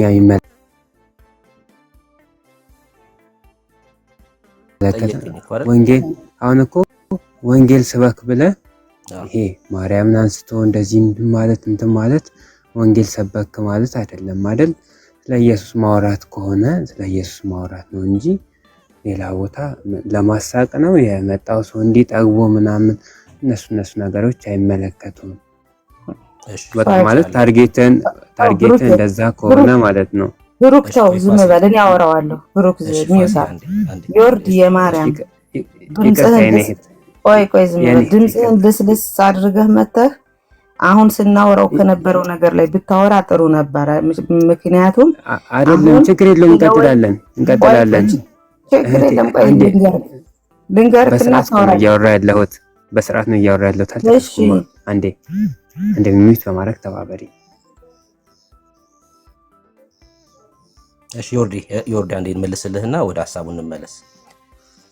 ቀጥል። እሺ መንገድ ላይ እየሄድክ ማለት ነው፣ በጣም ልብስ ለብሰሃል፣ ከኋላ ጭቃ ነክቶክ ማለት ነው። ጠራውክና መንገድ ላይ ጭቃ ነክቶካል፣ ከኋላ ልብስ ተበላሽቷል ብልክ ስለምወድ ነው ወይስ ስለምጠላ ነው? ምን አልከኝ? እሺ ድጋሜ ልንገር፣ በደንብ አዳምጥ። ቆንጆ ያማረ ልብስ፣ ነጭ ልብስ ለብሰ ወጣክ፣ ከኋላ ግን ልብስ ተበላሽቶ ነበር፣ አንተ አላስተዋልከውም። ከዛ ጠራውክና ዮርዲ ልብስ ተበላሽቷል ከኋላ ቆሽሾብሃል ብዬ ብነግርክ ስለምወድ ነው ወይስ ስለምጠላ? መልካም ነገር ነው፣ የወዳጅነትም መገለጫ ነው። እሺ ወደ ቤት ከገባ በኋላ እዛ የቆሸሸ የተበላሸ ልብስ ላይ ሌላ ልብስ ትደርባለህ ወይስ አውልቀ ነው ሌላ የምትቀይረው? እሺ እሱ አገናኘው። የቆሸሸ ከሆነ ላይ ለምን ይደረበታል? አይሰማም፣ ድምጽ በጣም ትንሽ ነው። የቆሸሸ ከሆነ ላይ ለምን ይደረበታል? መልካም። አሁን በጣም ስለምንወዳችሁ ወደ ሲኦል እንድትገቡ ስለማንፈልግ የቆሸሸውን ትምህርት እንደ እግዚአብሔር ቃል ያልሆነውን ትምህርት እያሳየናችሁ ይሄን ትምህርት አውልቃችሁ ከጣላችሁ አንዴ ስማኛ፣ ሳውራ መስማት መቻል ያለ የቆሸሸው ምናምን ሳይሆን አስተምሮን ብቻ ንገረኝ ማለት በማሰደብ እሺ፣ እንደው በክርስቶስ ለምንና ስድቡን አቆዩትና አንደበት መልካም ነገር ይውጣሽ፣ አንደበት መልካም ነገር ይውጣ። እሺ ስማኝ። እሺ ቅዱስ ጳውሎስ እኛ ከሰበክነው ወንጌል የሚለይ ቢኖር የተረገመ ይሁን ሲል እየተሳደበ ነው። ልክ እኮ ነው ታዲያ። አዎ ጥሩ። የተረገመውን ትምህርት እያሳየውክ ነው። እሺ አሁን የተሳደብኩኝ ነው? አንድ ብለህ ስፔሲፊካሊ አውራ እንጂ ጠቅልለህ በአንድ እንትን አትበለም።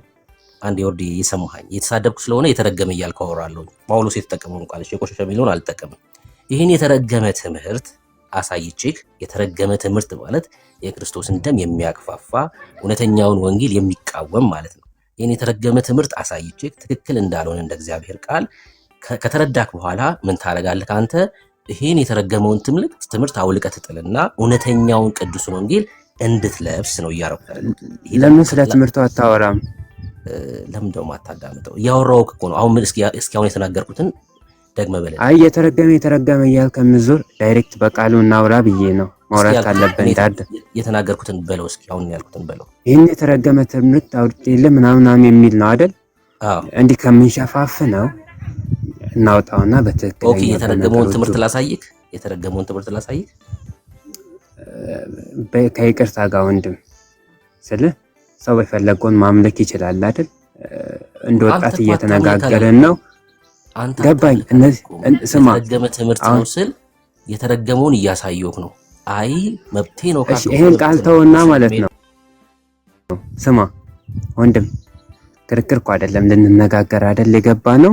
በእድሜም በምንም ታላቂና እስቲ እነዚህ ቃላቶች ለጊዜው እናቆያቸውና ዝም ብለው እስቲ እንነጋገርና ካየናቸው አንፃር የቱን የተረገመ ምናምን የሚለውን ነገር እናወራለን። ይሄ በኮሜንት መስጫም አይተህ ከሆነ ስድብ ነገሮች ናቸው። እስቲ እነዚህ ነገሮች እናውጣቸውና ይኸው ላሳይክ በትክክል እናወራ። ያለ ማርያም አማላጅነት ዓለም አይድንም። እውነት ነው ይሄ? የለም። ምን አልከኝ? የኦርቶዶክስ አስተምሮ አይደለም። ያለ ማርያም አማላጅነት ዓለም አይድንም የሚለው የኦርቶዶክስ አስተምሮት አይደለም? የለም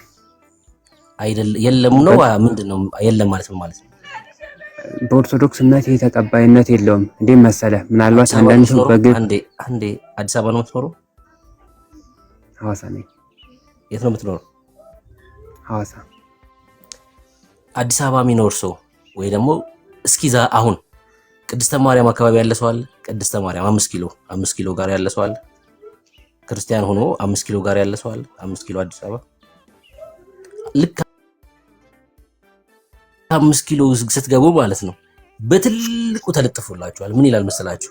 ያለ ማርያም አማላጅነት ዓለም አይድልም ብሎ ለጥፈውታል። 5 ኪሎ ጋር ያለ ሰው አለ? በቪዲዮ ሊያሳየን የሚችል ሰው አለ? በቪዲዮ ሊያሳየን የሚችል ሰው አለ? ገብቶ ቅድስተ ማርያም ቤተክርስቲያን ጋር ያለ ሰው ካለ 5 ኪሎ ቅድስተ ማርያም ጋር ያለ ይሄ እኮ ማርያም አማላጅ አይደለችም እንደማለት ነው። አዎ እሺ፣ ችግር የለውም። አንተ አትቀበለው። የማርያምን ምልጃ ለምንድን ነው የምትፈልገው? አይ አንተ አትቀበለውም ሳይሆን ማለት ነው። ይቅርታ፣ አንተ አትቀበለውም ሳይሆን እንደ ኦርቶዶክስ እምነትም በግለሰብ ደረጃ የሚናገሩ ሰዎች ሊኖሩ ይችላሉ። ግን ደግሞ ያፈጽሙ በቃ ችግር የለውም ነው እንጂ አልቀበለውም ካለ አልቀበልም አይደለም። ኖ አልቀበልም። እሺ፣ ማርያም ያለ ማርያም አማላጅነት ዓለም አይደለም። እንደዛ የሚላም የለጠፈው ግለሰብ ነው እያልን ነው። አልገባኝም። ቸርቿ ላይ የለጠፈው ግለሰብ ነው እያልክ ነው? አዎ ማምሬ ደባልቄ ወይ ደግሞ አደፍ ግለሰብ ደረጃ ነው እያለ ነው። በግለሰብ ላይ ያላክክ ፈለገ ቸርቿ ላይ ሄዶ የለጠፈው ግለሰብ ነው እያልክ ነው? ወይ እስቲ በእናታችሁ እንደዚህ ዝም ብሎ እንደወረደ አታውሩ። እሺ አንተ አሁን እሺ ተናገር። ማርያም ታማልዳለች ወይስ አታማልድም? በደንብ ታማልዳለች። የማርያም ምርጃ ለአንተ ለምንድን ነው የሚያስፈልገው? ለምንድን ነው የሚያስፈልገው? አዎ የማርያም ምርጃ ጥቅሙ ለአንተ ለምንድን ነው? ቢያንስ የቅዱሳን ምልጃ ያስፈልጋል ምንለው። የማርያም ምልጃ ለአንተ ለምንድን ነው ያስፈልገው? ለምንድን ነው ያስፈልገው ማለት ጥቅሙ ምንድን ነው? የማርያም ምልጃ ለአንተ ለምን እንደምትጠቀምበት ሆድን ለመሙላት የቤት የጎደለውን ነገር ለማስተካከል ነው ወይስ ለዘላለም ህይወት ነው? ለምንድን ነው የምትጠቀም? የማርያም ምልጃ ለአንተ ለምንድን ነው የሚያስፈልገው? የዘላለም ህይወት እንድታስገኝልኝ እንድትሰጠኝ ወደ ልጇ እንድታቀርብ የዘላለም ህይወት ለማግኘት አየህ ያልኩት። ያለ ማርያም አማላጅነት ዓለም አይደለም ማለት እኮ ይሄ ነው። የዘላለም ህይወት አንተ የዘላለም ህይወት እንድታገኝበት፣ ሌላ ሰው የማርያም ምልጃ የዘላለም ህይወት እንዲያገኝበት ከሆነ ትክክል ከሆነ ታዲያ ሐሳቡ እሺ፣ በማርያም ምልጃ የዘላለም ህይወት ይገኛል የሚል መጽሐፍ ቅዱሳዊ ማስረጃ አለ? መጽሐፍ ቅዱሳዊ በነገራችን ላይ በመሰረቱ መጽሐፍ ቅዱስ ላይ ሁሉ ነገር ተጽፏል።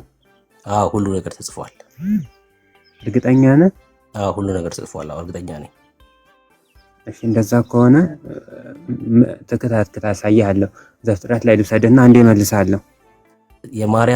በማርያም ምልጃ የዘላለም ህይወት አይደለም።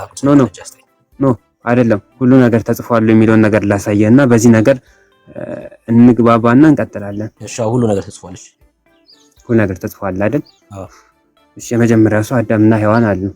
እሺ አይደል? አዎ። እባብ ሄዶ ለሔዋን ምን ነበር ያላት? ያው ዘፍጥረት መጽሐፍ ምዕራፍ 3 ላይ ያላት ማለት ነው። ምንድነው ያላት? በበለሱን በበላችሁ ጊዜ እንደዚህ ትሆናላችሁ ምናምን ብሎ ነገራት። ስለዚህ እባብ ማውራት ይችል ነበር ማለት ነው። አዎ እባብ አወራ እያለ እኮ ነው መጽሐፉ። ምን ልትልን ነው አሁን? ያልተጻፈውን ነገር ልታሳየን ነው? አይ ለምንድን ነው አሁን የሚያወሩት? መቼ ነው የተቋረጠው ይሄ ነገር? መጽሐፍ ቅዱስ ውስጥ አሳየኝ። ማውራት ያቆመበትን እባብ ማውራት ያቆመበትን። ምክንያቱም ሁሉ ነገር ተጽፎ የለ እንዴ? እባብ ማውራት ያቆመው በነገራችን ላይ የኦርቶዶክስን ተረት ካየ በኋላ ነው። ጉድ አለና ማለት ነው። እንዲህም አለ እንዲህ አለና ይሄን ከማይማ ባላወራ ይቀራል። እባብ ማውራት ያቆመው የኦርቶዶክስን ተረት ካየ በኋላ ነው። እንደዛ ነው። በጣም ትቀልዳለህ። እሺ አሁን በነገራችን ላይ ለጥያቄ ይመልሳለህ። ወዳጄ ቢያንስ ትንሽ አዋቂ ነገር መስለኝ ነበር። ለጥያቄ ይመልሳለህ ወይ በማርያም ምልጃ የዘላለም ህይወት ይገኛል የሚል እሺ አዮርዲ እባብ መች ነው ማውራት ያቆመው አላለኝም። ማውራትም መስማትም ያቆመው የኦርቶዶክስን ተረት ካየና ከሰማ በኋላ እንዲህም አለ እንዴ አለ። በቃ እሱ አፉ ተለጎመ። አባ ጊዮርጊስ ዘጋስጫ መቀመጫው፣ የእባብ ደግሞ አፉ ተለጎመ። ባላወራ ቢቀርስ አለ። የኦርቶዶክስን ተረት ሲያይቆ አንድ ጊዜ ኧረ በስመ አብ አላሉ ተሳስቶ።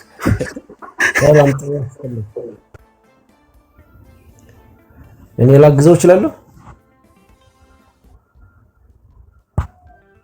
እሺ ከየት ቤተ እምነት ነህ? እኔ ይሁዲ እምነት ነው። ቤተ እስራኤል ይሁዲ ነው። ይሁዲ ነህ? አዎ። እሺ ምን ነው የምታግዘው? አሁን የት ነው የተጻፈ ምናምን በሚለው በጠይቃችሁ ጥያቄ ማርያም ታማልዳለች በሚለው ማርያም ታማልዳለች ብሎ የሚለው ነው የምታግዘው። ስለ ማርያም ምንም አላውቅም፣ ግን ስለ ጻድቃን ማርያም ጻድቃን ከሆነች የሚያውቅ ከሆነ ማለት ነው ጻድቃን ትልቅ ሚዛን እንዳላቸው በኦሪት ተጽፏል። ምን እንዳላቸው? ሚዛን ትልቅ ደረጃ እንዳላቸው ማማለድ እንደሚችሉ። የቱ ጋር ነው ሚዛኑ? የቱ ጋር ነው የተጻፈው በኦሪት? ኮሜንት ዝጉልኝ። የተጻፈ የለም የለም አትበለኝ። ኦሪት ብለሃል፣ ታናክ ላይ ታሳየኛለህ ሚዛናቸው የቱ ጋር መስፈሪያቸው መዘኛቸው። ሰዶማውያን ታሪክ ታውቀዋለህ አይደል? እኔን ታውቀዋለህ አትበለኝ። ኦሪት ብለሃል በልን ከኔ ጋር እንግዲህ ትገጥማለህ ማለት ነው። ኦኬ የአብርሃም ታሪክ ሰዶማውያንን ከአብርሃም የመጡ መላእክተኞችን ይዘው ሰዶማውያንን ሊያጠፉ ይመጣሉ አይደል እንዴ? ሚዛኑን አሳየኝ። ሚዛን አላቸው ብለሃል። ሚዛን ኦኬ። ከ50 እስከ 1 ድረስ 50 ጻድቃን ቢኖር ታጠፋውናለህ ወይ? አልተጠየቅም ወንድሜ። እሱ አብርሃም ከጌታ ጋር ያወራው ነው።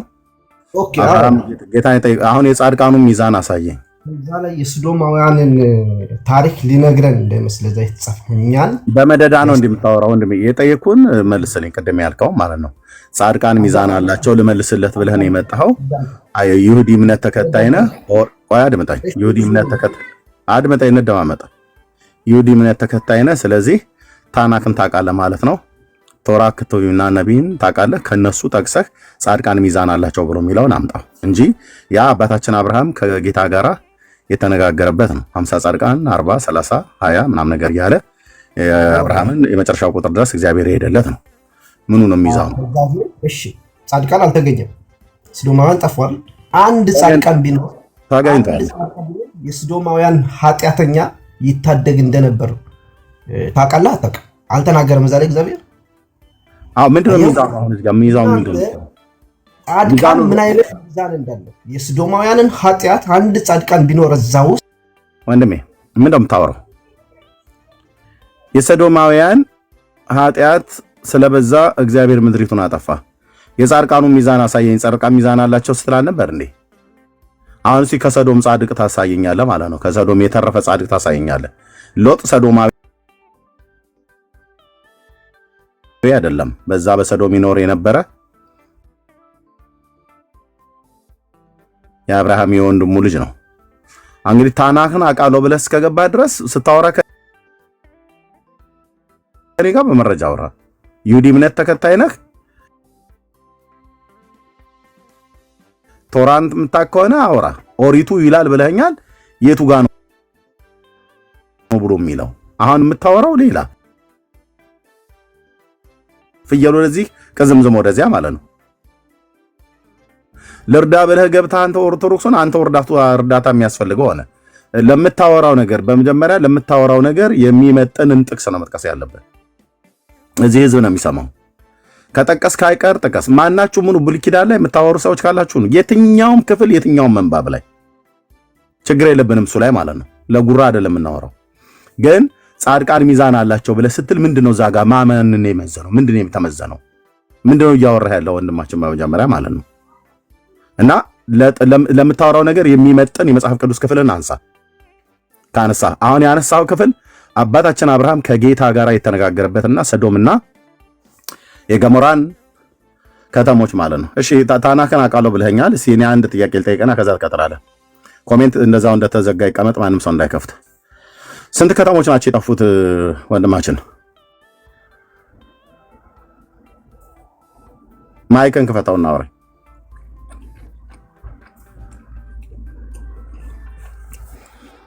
ማይክን ክፈታው። ባለፈውም ኮሜንት ስጽፍልኝ ነበር። ኦሪቱን እንደፈለክ ስታጨማልቀው ነበር አልከኝ። ገብቶም ማለት ነው።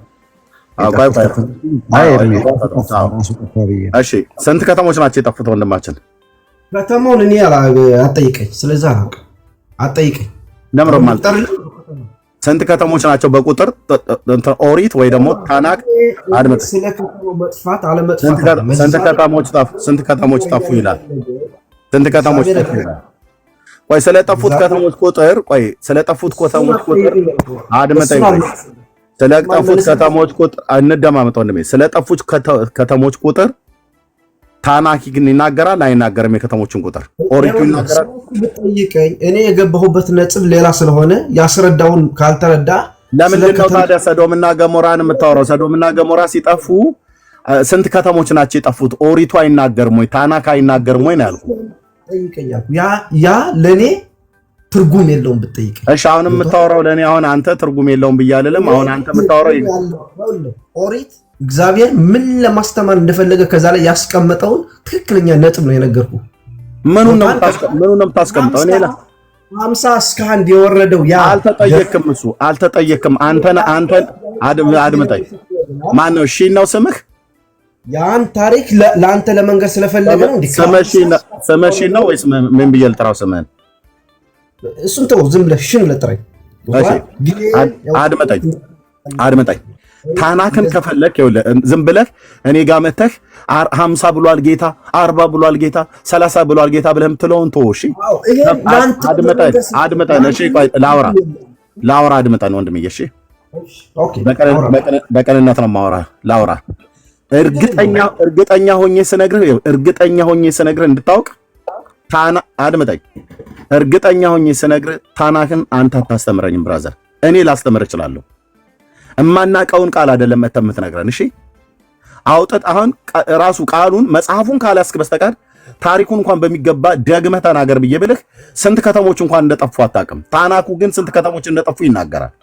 እሱን አጠይቀኝ ነው ያልከው። ታሪኩን እንኳን በሚገባ ሳታውቅ ልክ እኛ ያን ክፍል እንደማናውቀው አድርገህ 50 እና 40 30 እና 20 ብሎ አባታችን አብርሃም የሄደበትን ቁጥር እግዚአብሔር ሄዶለት አንድ ጻድቅ እንኳን ቢኖር አድናለሁ ብሎ ያለበትን ከሰዶምና ከገሞራ ማንም ጻድቅ አልተገኘም። አድምጠኝ። እኩል አታውራ ወንድምዬ። እማወራው እግዚአብሔር ቃል እኩል አታውራ፣ ካልሆነ ታች አወርድሃለሁ። እኩል አታውራ ሳወራ ምን ነው ልትነግረኝ የመጣው? ሰዶምና ገሞራ ላይ ስንት ሰው ጠፋ? ስንት ሰው አልተገኘም? ስንት ነበረ የአብርሃምና የጌታ ንግግር? ኮንቨርሴሽናቸው እንዴት ነበረ? በምን አይነት ሁኔታ ተፈጸመ? እሱን ነው እንደኛ ጥያቄያችን አይደለም። ኦርቶዶክሱን ልረዳ ነው የመጣው ብለሃል። ከማይገናኝ ወሬ ታወራለህ። የማይገናኝ ኦርቶዶክስ ሚዩት አድርግ። ቀደም ምንድን ነው ያልከው? ሚዩት አድርግና አሁን የምትፈልገው ከኔ ጋር ማውራት ከፈለክ ታናክ ላይ ማውራት የምትፈልግ ከሆነ ከዘፍጥረት እስከ ሚልኪያስ የፈለከውን ክፍል አንሳ። ከፈለክ ስለ መሲሁ፣ ከፈለክ ስለ እስራኤል ሕዝብ ታሪክ፣ ስለ አብርሃም ታሪክ የትኛውንም ክፍል አንሳና ግን የሚጠቅመህ ለህይወት የሚሆንን የሚጠቅመን አውራ። አይ ታሪክም ላይ አውራለሁ ብለህ ካል ዲያቆን ሄኖክ ኃይሌ የተናገረው እመቤታችን ከፈለገች አፍረሳ ተሰራችኋለች ብሎ የሚለው ማለት ነው። ቃል በቃል የተጠቀመው ሰውን አፍርሳ ትሰራለች ማለት ነው። ሰውን አፍርሳ ከሰራች ምን ሆናለች ማለት ነው? አምላክ በኤርምያስ መጽሐፍ ምዕራፍ 18 ላይ የሚናገረው ምንድነው? ወደ ሸክላው ሰሪ ቤት ውረድ ያለው እና በዛ የተናገረውን ቃል ትዝ ይላችኋል አይደል? ሸክላው ዕቃው በሸክላው ሰሪ እጅ እንዳለ እናንተም በእኔ እጅ ናችሁ ነው። ሸክላው ሰሪ በመንኮራኩሩ ላይ ዕቃ ይሰራ ነበር፣ ተበላሸበት እና መልሶ እንደወደደ አድርጎ ሰራው ይላል። በዛ ሳለ እግዚአብሔር ቃል ለነብዩ መጣለት እና ሸክላ ዕቃው በሸክላ ሰሪው እጅ እንዳለ እናንተም በእኔ እጅ ነው ያላችሁት ብሎ አለ። ኢሳይያስ 64 ላይ ሲናገር እኛ ጭቃንን አንተ ሰሪያችን ነህ ይላል። ልክ ነው።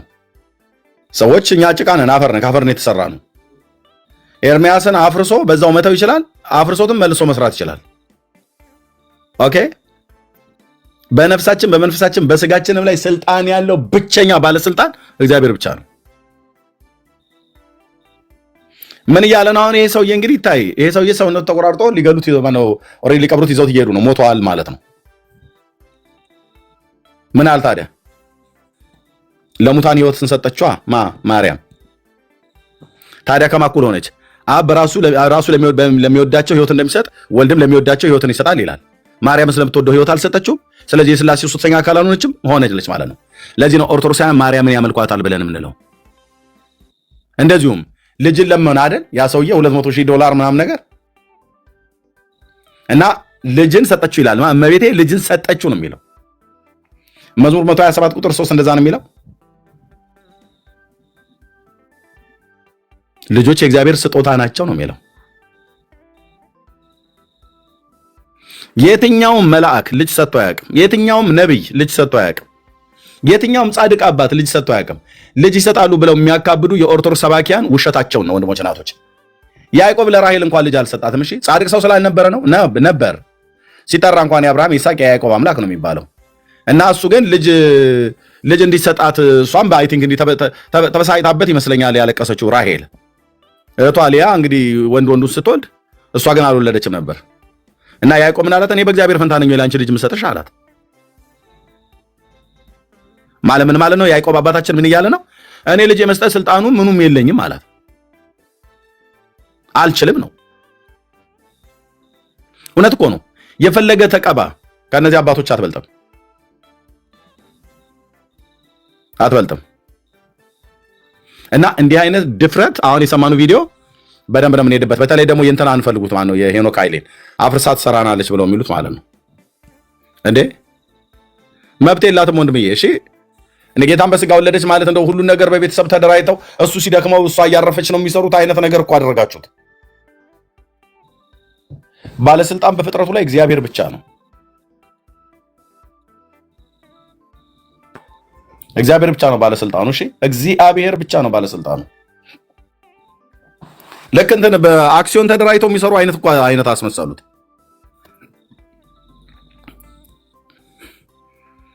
እሷ እግዚአብሔር የሚሰራውን እሷ የማትሰራው ምንም ነገር የለም።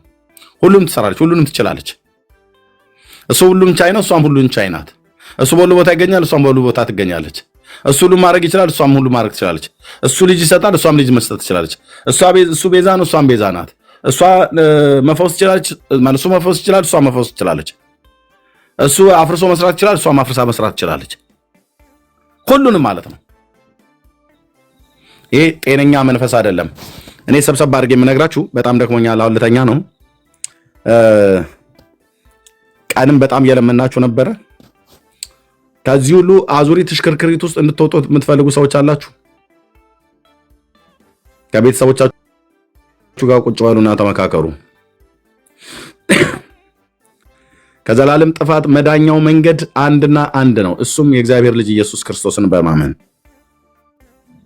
ይኸውልህ። የሀገር ኮተት ጥራ አልኩ ብራዘር። ኮተት እኮ ነው የምልህ፣ ኮተት። የሀገር ኮተት ጥራ። አንዳቸውም አይታደጉም፣ አንዳቸውም አያድኑም፣ አንዳቸውም የዘላለም ሕይወት አይሰጡም።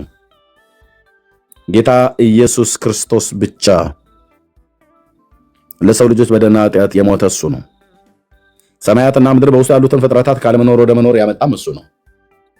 ሁሉ በእርሱ የሆነ ከሆነው እንኳን አንዳች ያለ እርሱ ያልሆነለት እውነተኛ ጌታ ኢየሱስ ክርስቶስ አለ። ስለዚህ ኮተቶች ተለዩ ወንድሞች እናቶች። ጠርታቸው ስማቸውን ጠርታቸው ድነትን አይሰጡም፣ ሰጥተውም አያውቁም፣ ላንተም አልሰጡም፣ ሊሰጡም አይችሉም። ማዳን የእግዚአብሔር ነው፣ ማዳን የበጉ ነው የሚለው መጽሐፍ ቅዱስ። የጌታችን እናት ቅድስት ድንግል ማርያም የማትሰራላችሁን ትሰራልናለች እያላችሁ አበሳህን አትጥበስ ብራዘር፣ አበሳህን አትጥበስ። የትኞቹም ሐዋርያት እንደዚህ ብለው የሰበኩት የለም። ኦኬ እውነቴን ነው የምነግርህ። የትኞቹም ሐዋርያት ታዲያ አንድ እንትን የጎጃም ቄስና መነኩሴ ወይ የጎንደር ቄስና መነኩሴ ወይ የትግሬ ወይ የኦሮሞ ቄስና መነኩሴ ተነስቶ እንደፈለገ ስለቃዠ ምንም የሚመጣ ነገር የለም። አንቀበለው ጉዳይ ነው አልኩ። ኦሮሞውን፣ ትግሬ፣ ከምባታ፣ ወላይታ፣ አማራውን፣ ሀዲያ አባቶች ምን ብለዋል? ዕብራውያኑ ምን ብለው ጻፉ? አይሁዳውያን አባቶች በዚህ ጉዳይ ላይ ምን ብለው ተናገሩ? ዕብራውያኑ አባቶች ነቢያት። ጌታ በእነሱ በኩል እንደተናገረ የሰማይ የምድር ጌታ ባሪያዎቹ ስለሆኑ ነው እነሱን የምጠራው እንጂ እነሱን እኮ የራሳቸው ጉዳይ ማለት እንችል ነበረ። ግን እግዚአብሔር በእነሱ በኩል የተናገረው ቃል እውነተኛና የሁሉ መደምደሚያ ማሰሪያ ፒላር ስለሆነ ምን አለ እግዚአብሔር? በኢሳይያስ በኩል በዳዊት በኩል ምንድን ነው ያለው? ልጆች የእግዚአብሔርም የሰውም ስጦታ ናቸው ይላል። ልጅን ሰው ለሰው ሊሰጥ ይችላል? ወንድሞች እናቶቼ፣ በፍጹም አይችልም። ያዕቆብ እንኳን አልሰጣትም። ያዕቆብ ካልሰጠ እንዴት ነው አርሴማ ትሰጣለች እያላችሁ ምትሉት? ያዕቆብ ካልሰጠ እንዴት ነው ማርያም ትሰጣለች ብላችሁ ምትሉት? ማርያም እኮ ራሷ የያዕቆብ ልጅ ናት፣ የያዕቆብ ዘር ማለት ነው። ትልቁ አባት ያዕቆብ ማለት ነው። ሚስቱ እየነፈረቀች ስታለቀስ ራሔል ልጅ ስጠኝ ብላ ስትለው እኔ በእግዚአብሔር ፈንታ ነኝ ብሏታል።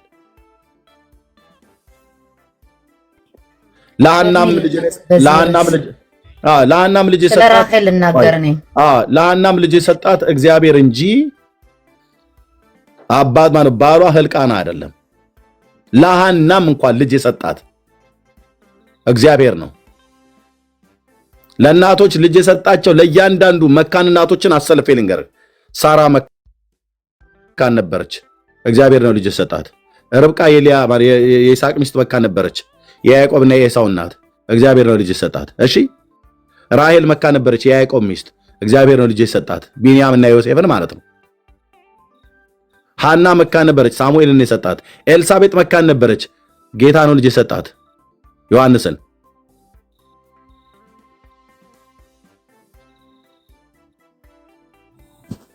የትኛውም ጻድቅ ለራሔል ልጅ አልሰጠም፣ ለሳራ ልጅ አልሰጠም። ሊሰጡም አይችሉም እኮ ነው የምልህ።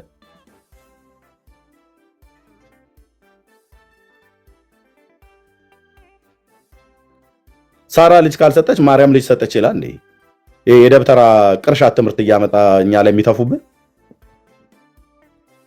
ኤርሚ ራሔል ልጅ ትሰጣለች ብለው ራሔል መቃብር የሚሄዱም አይሁዳውያን አሉ። በዚሁ አጋጣሚ መናገር ፈልጋለሁ። እኔም እነሱም ዞሮባቸው አይሁዳውያን ይሰማሉ ዞሮባቸው እና ራሔል መቃብር እዚህ ቤተልሔም አካባቢ ያለ በሽካይ ነው የተቀበረችው እና እዛም እየሄዱ ራሔል ልጅ ትሰጠናለች።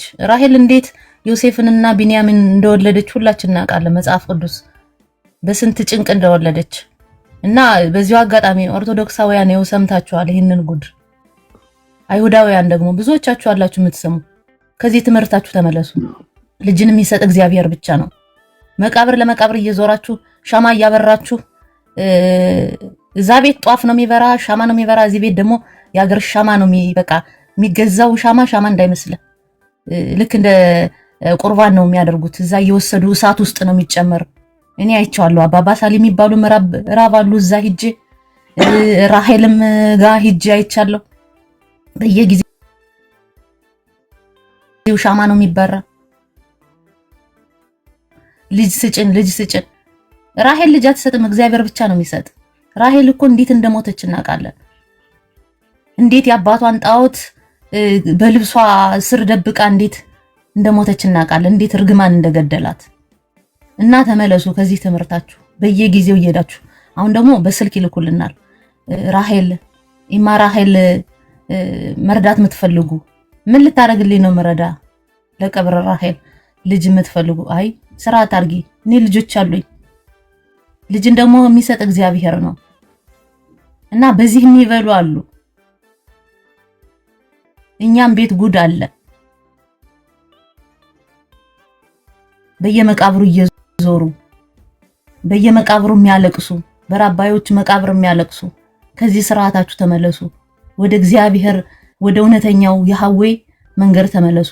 አይሁዳውያን ትሰማላችሁ፣ እያንዳንድሽ ትሰሚያለሽ። አትንጫጭ ጴንጤ ምናምን እያልሽ እኛ ከእናንተ በልጠን አይደለም። እኛም እግዚአብሔር ምሕረት አድርጎልን ነው። እኛም ስንንከራተትን ነበር። በጣም የሚያስፈራ አምልኮት ነው ያለ በዚህ ሀገር። በጣም የሚያስፈራ በጣም የሚያሳዝን መጽሐፍ ቅዱስ እያነበብኩ ሲሄድ በጣም ህዝቡን እንዴት አድርገው አስረውት እንዳለ። እዛ ቤት በደፍተራ ታስሯል፣ እዚህ ቤት ደግሞ በራባዮች ታስሯል ህዝቡ። እና ህዝብ ንቃ። ራሔል ልጅ አትሰጥም። ራሔል መቃብር እየሄድክ አትጩህ። ራሔል መቃብር እየሄድክ አትልቅስ። ወደ አንዱ ወደ እግዚአብሔር ጩህ፣ ወደ አንዱ ወደ አምላክ ጩህ። ያው ሚላኒ ነው ቴንክ ዩ እዛም ሌላ ታሰሩበት ተረት ማለት ነው። ያው ቶራ እንግዲህ እንደዚህ ነው የሚለው ዘፍጥረት መጽሐፍ ምዕራፍ 30 ቁጥር 1 ማለት ነው። ራሔል ለያዕቆብ ልጆችን እንደወለደችለት ባየች ጊዜ በእህቷ ቀናችባት፣ ያዕቆብንም ልጅ ስጠኝ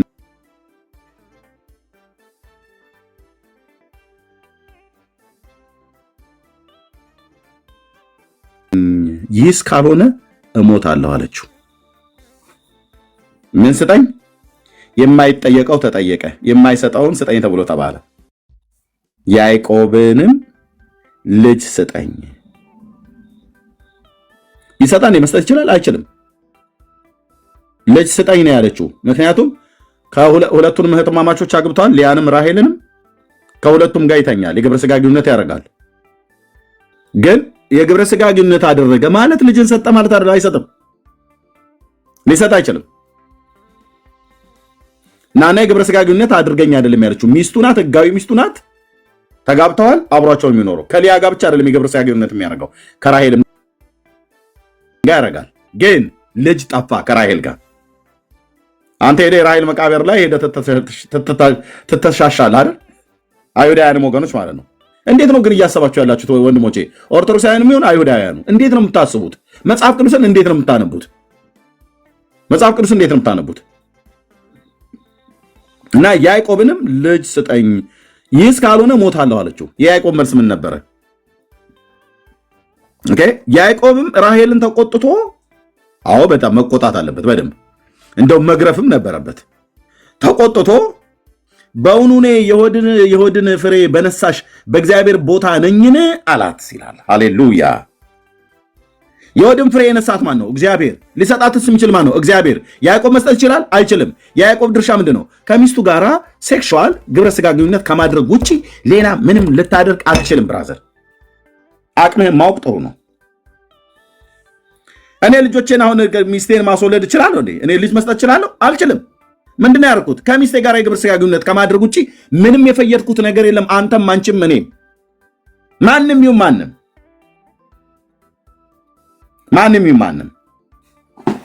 ዝም ብለህ ከሴት ጋር ስለተኛ ወይ ከወንድ ጋር ስለተኛሽ ልጅ አታገኝም። ልጅን በማህፀን የሚሰራ እግዚአብሔር ነው። ሊነሳም ሊሰጥም የሚችል እግዚአብሔር ነው። ምን አለ ያዕቆብ? እኔ በእግዚአብሔር ቦታ ነኝ አላት። አይደለም። ታዲያ ማርያምን ማነው በእግዚአብሔር ቦታ ያደረጋትና ልጅ ትሰጣለች? ኪዳነ ምሕረት እመቤቴ ወላዲቴ ብለህ የምትለው ይሄ እኮ አባት ብራዘር፣ ይሄ አባት ሲጠራ ጌታ ሲጠራ የእስራኤል አምላክ ሲጠራ የአብርሃም የይስሐቅ የያዕቆብ አምላክ ነው የሚባለው። ዝም ብሎ ፈሽፋሻ ሰውዬ እንዳይመስልህ።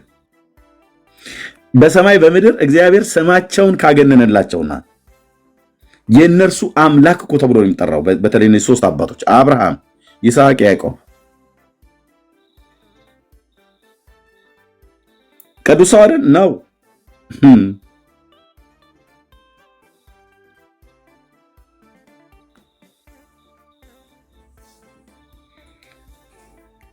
በእውኑ እነሆ የሆድሽን ፍሬ በነሳሽ ባልሰጠሽ በከለከለሽ ማለት እኮ ነው። በእግዚአብሔር ቦታ ነኝ አላት። ስለዚህ ምን እያለ ነው? ነሹም ሰጩም እሱ ነው። ስለዚህ እኔም በሱ ቦታ አታድርግኝ፣ የማይመለከተኝን ስራ ጠይቂ ነው። የሚመለከተው ስራ ያዕቆብ ከሚስቱ ከራሄል ጋር ተቃቅፎ መተኛት፣ የግብረ ስጋ ግንኙነት ማድረግ ብቻ አለቅ። እንትን በል ማን ድፋባቸው፣ ወሬ አረጋጋሺ፣ እመቤቴ ወላዲቴ ጊዮርጊስ አርሴማ ከተማ በርሶማ በርጩማ ሰጡኝ እያልክ አበሳናት ትጥበስ። አንዳቸውም ከጌታችን እናት ከማርያም ጀምሮ ልጅ ሊሰጡ አይችሉም። ምክንያቱስ እነሱ በእግዚአብሔር ቦታ አይደሉምና። አርሴማ በጌታ ቦታ ሆና ልጅ ስትሰጥህ እናያታለን አልኩ። እችን አርመናዊ ሴትዮ እንነቅልልሃለን ከአንተ ልቦና ውስጥ ማለት ነው። እንነቅልልሃለን። የአብርሃም የይስሐቅ የያዕቆብ አምላክ ልዑል እግዚአብሔር ብቻ ነው እኔና አንተን ለእናትና ለአባቶችን ይሰጠን። እዚህ ያለን ሰዎች በሙሉ እኔ በተጸነስኩባት ሌሊት አባቴና እናቴ ግብረ ስጋ ግንኙነት ከማድረግ ውጭ ምንም ያደረጉት ነገር የለም በዚህ ሰውነት ላይ። እንደዚህ ሆኖ እንዲሰራ እንደዚህ ሆኖ እንዲፈጠር ምንም። ሰንየም እንደዚሁ በተወለደችበት የተጸነሰችባት ምሽት ቤካም ቢባል ርታይም ብትባል ቢኒም ቢባል ዳጊም ቢባል ዋቴቨር ማንም ይሁን ማንም እኮ ነው መጀመሪያ ምንም ያደረጉት አስተዋጽኦ የለም። ፋዘርም ማዘርም ምንም ያደረጉት አስተዋጽኦ የለም። በቃ ያደረጉት አልጋ ላይ ብቻ የነበረችዋ በቃ እሱን ራሱ እንኳን እንደዛ አድርጎ የፈጠረ ጌታ ነው። እንደዛ በእንዲህ እንድንባዛ ማለት ነው። ታዲያ ይሄ ጌታ ሊከብር አይገባም ብራዘር? እሱ የሰራውን እሱ የሰጠውን ፍጡር ሰጠኝ እያልክ ታመሰግናለህ።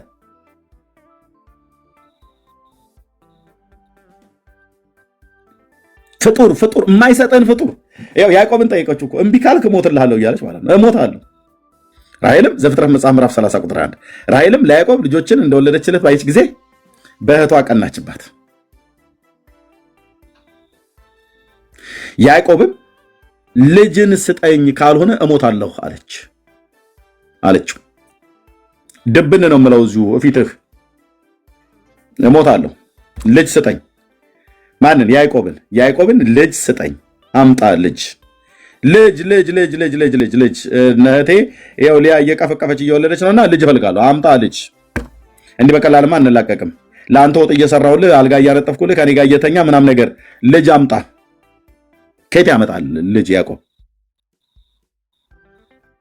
ከሁለቱም ጋር እኩል ነው የሚተኛው። እንደውም ይወዳታል ራሔልን ከሊያ ይልቅ። በመተኛት በድሏት አይደለም ከእሷ ጋር ግን 18 ጊዜ ተኛ አልኩህ። ልጅን ጌታ ብቻ ነው የሚሰራው። እነዚህ ኮተት የሚባሉ ስሞች የሚጠሩት ጊዮርጊስ፣ አርሴማ፣ ተክልዬ ልጅ ሰጡ ብሎ የሚል ኮተት እኮ ናቸው አልኩ። ኮተት የሚመጥናቸው ቃል ይሄ ስለሆነ ማለት ነው። በማይሰጡት ትሰጡ ይላል። ይኸው ያዕቆብ ተጠይቆ እኔ ስጠኝ ብላ ስትለው ያዕቆብ ራሔልን ተቆጥቷል። ይህን ትውልድ ተቆጥተን ልንነግረው ይገባል የጽድቅን ቃል አይመስላችሁም ወንድሞች? ያው ያዕቆብም ራሔልን ተቆጥቶ በውኑ እኔ የሆድን ፍሬ በነሳሽ በእግዚአብሔር ቦታ ነኝን አላት። በእግዚአብሔር ቦታ ነኝ እንዴ ማለት ልጅን እኮ የሚሰጠው እግዚአብሔር ነው፣ እሱ ነው የሚሰጠው እና የሱን ቦታ ተክቼ እኔ ልሰጥሽ እችላለሁ እንዴ? አልችልም አላታ። ጠጣው፣ እሺ ጠጣው፣ በደንብ ያሸርሃል አልኩ። ነቅሎ ነው የሚያወጣል። ስለዚህ አርመናዊ ወታደር ጊዮርጊስ በል አርመናዊ ሴትዮ በዘንባባ አርሴማ ብትመታ ምናም ነገር ለምን በዱላ አጀልጥህም አልኩ። እንደ ደጋ ፈረስ ወይ እንደ ቆላ አህያ ጀርባህን እየላጠች ለምን አትመታህም? ምንም ጠብ የሚል ነገር የለም አልኩ። እስቲ እናቱ የወለደችው ጻድቅ የአባትህን ዘርና የእናትህን እንቁላል አገናኝቶ በማህፀን ውስጥ ስውር እጁን አስገብቶ እስቲ ሰውን እስቲ ይፍጠር በመልክና በአምሳሉ ከእግዚአብሔር ውጭ አለ ወይ? የለም። ስለዚህ እናንተን ተረታ መረማመድባቸዋለሁ ማለት ነው። ንጉሱ ያው ሰጪው እግዚአብሔር ነው። የራሔልን ማህፀን ከፍቶ ልጅን የሰጣት ዮሴፍና ብንያምን እንዲወለዱ ያደረገ እግዚአብሔር ነው። አይሁዳውያን እየሰማችሁ ነው? የራሔል መቃብር ላይ እያልክ ሄደህ ትተሻሻለህ? አታፍሩ?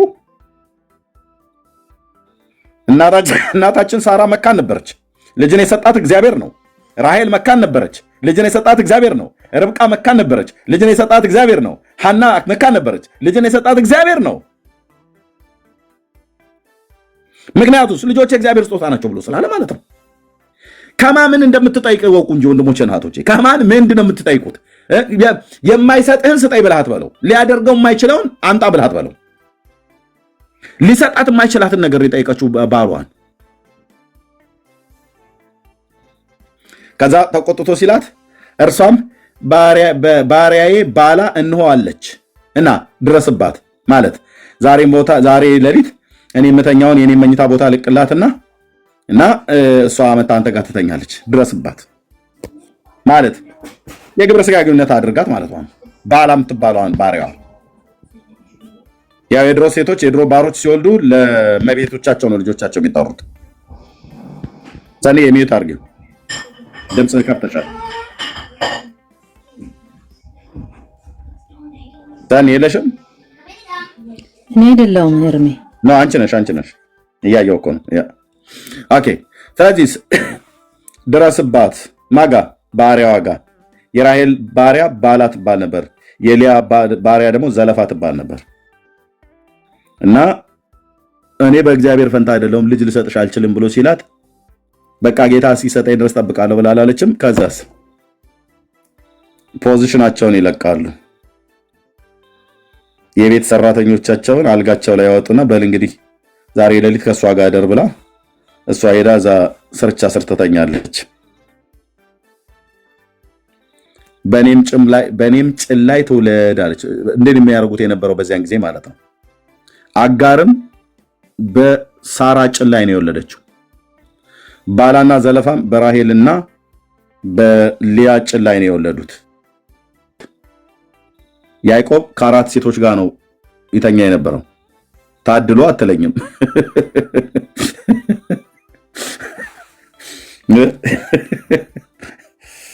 አንዱም ሲበዛብህ ነው።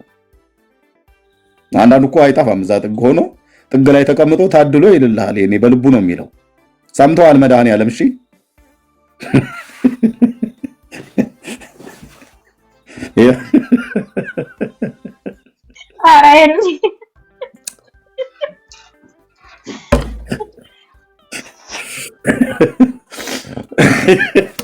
ሽማግሌው እናቴ በሽምግልና ጌታ የሁለት ክፍል ሰራዊት አደረገኝ ብሎ ሲሉ እንዲህ ዝም ብሎ ከአንዲት እህት ጋር ብቻ አልነበረምና ባለጠጎች። እሺ ሊያ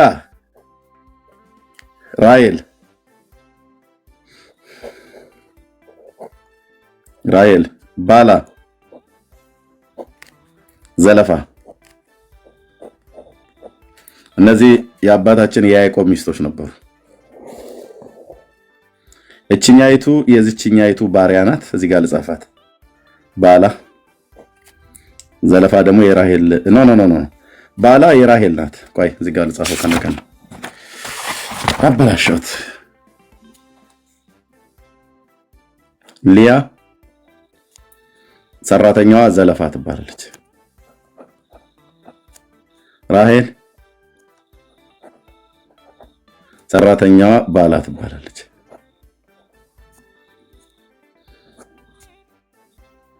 እነዚህ ናቸው ሁለቱ የአባባ ላባ ልጆች።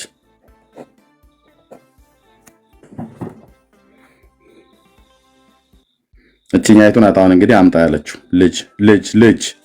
ልጅ አምጣ፣ ያዕቆብ አምጣ ዝም ብላ አትቀልድ አለችው። መቀለድን አቁምና ልጅ አምጣ አለችው። እና ያዕቆብም ራሔልን ተቆጥቶ ገስጿት ማለት እኮ ነው። በእውኑ እኔ ወንድ ማነው? በእውኑ እኔ የሆድን ፍሬ በነሳ ማለት በከለከለሽ እኮ ማለት ነው። የሆድን ፍሬ ማነው? የሚከለክልም የሚሰጥም እግዚአብሔር ነው። አየው ያዕቆብ እንደሚናገር የእግዚአብሔር ሰው he's a man of God። እውነት እኮ ነው። የእግዚአብሔር ሰዎች ናቸው። እና የሆድን ፍሬ በነሳሽ በእግዚአብሔር ቦታ ነኝን አላት ይላል። እኔ በእግዚአብሔር ቦታ ነኝ እኔ ልጅ ልሰጥሽ እንዴት ነው ግን የምታስቢው ራሔል እያለ ማለት ነው። ምን አይነት አይምሮ ነው የሆንሽ? እንዴት ነው የምታስቢው? ከመቼ ወዲህ ነው እኔ ልጅ ሰጥቼ ማውቀው? ከኔስ በፊት የነበረ ፍጥረት አትችልም፣ አልተቻላትም።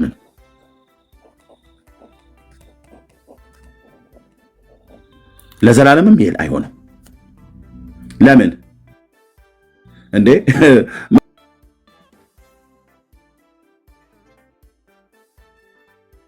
ምን ነው እንትን አደረጋችሁት እኮ ምንድነው? እግዚአብሔር አርጅቶ የደከመው አይነት ነገር አደረክ። አትችልም፣ አልተቻላትም። ማርያም ብቻ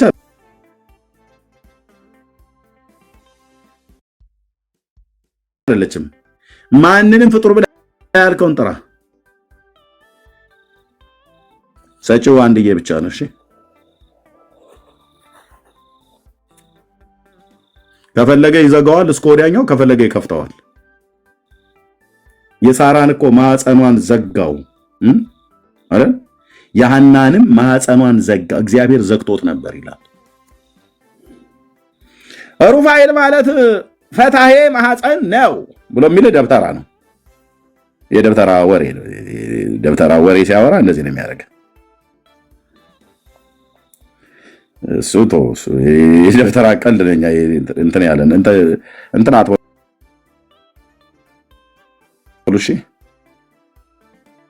እንደዚህ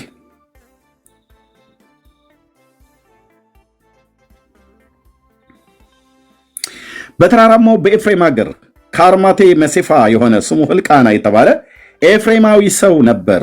እርሱም የያኢሬም ልጅ የኤሉ ልጅና የቶሃ ልጅ የናሲብም ልጅ ነበር። ሁለት ሚስቶች ነበሩት።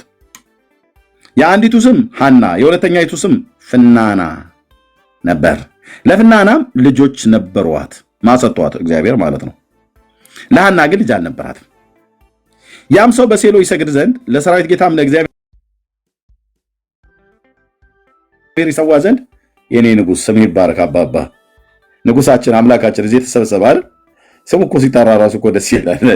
እደግመዋለሁ። ያም ሰው በሴሎ ይሰግድ ዘንድ ለማ ለእናንተና ለነቶላ ለናልሴማ ለእንትና ምናምን ነገር አይደለም። ለማን የሚሰግደው? ለሰራዊት ጌታም ለእግዚአብሔር ይሰዋ ዘንድ፣ ለሱ ይሰግድ ዘንድ፣ ለሱ ይሰዋ ዘንድ። ደስ አይልም? በቃ እግዚአብሔር በቂ ነው፣ ከበቂም በላይ በቂ ነው፣ ከበቂም በላይ ምን ጎሎብህ ምን አጥተህ ሁሌ ሙሉ አይጎልህ ሁሉ በእጅ ነው በደጅህ ሁሉ በእጅ ነው በደጅህ ስጦታ ብዙ ነው ማንም አይከስህ ሁሌ ትሰጣለህ። ስፒሪቴ መንፈሴ እኮ እንዴት እንደሚቃጠል ጌታ ስሙ ይባረክ።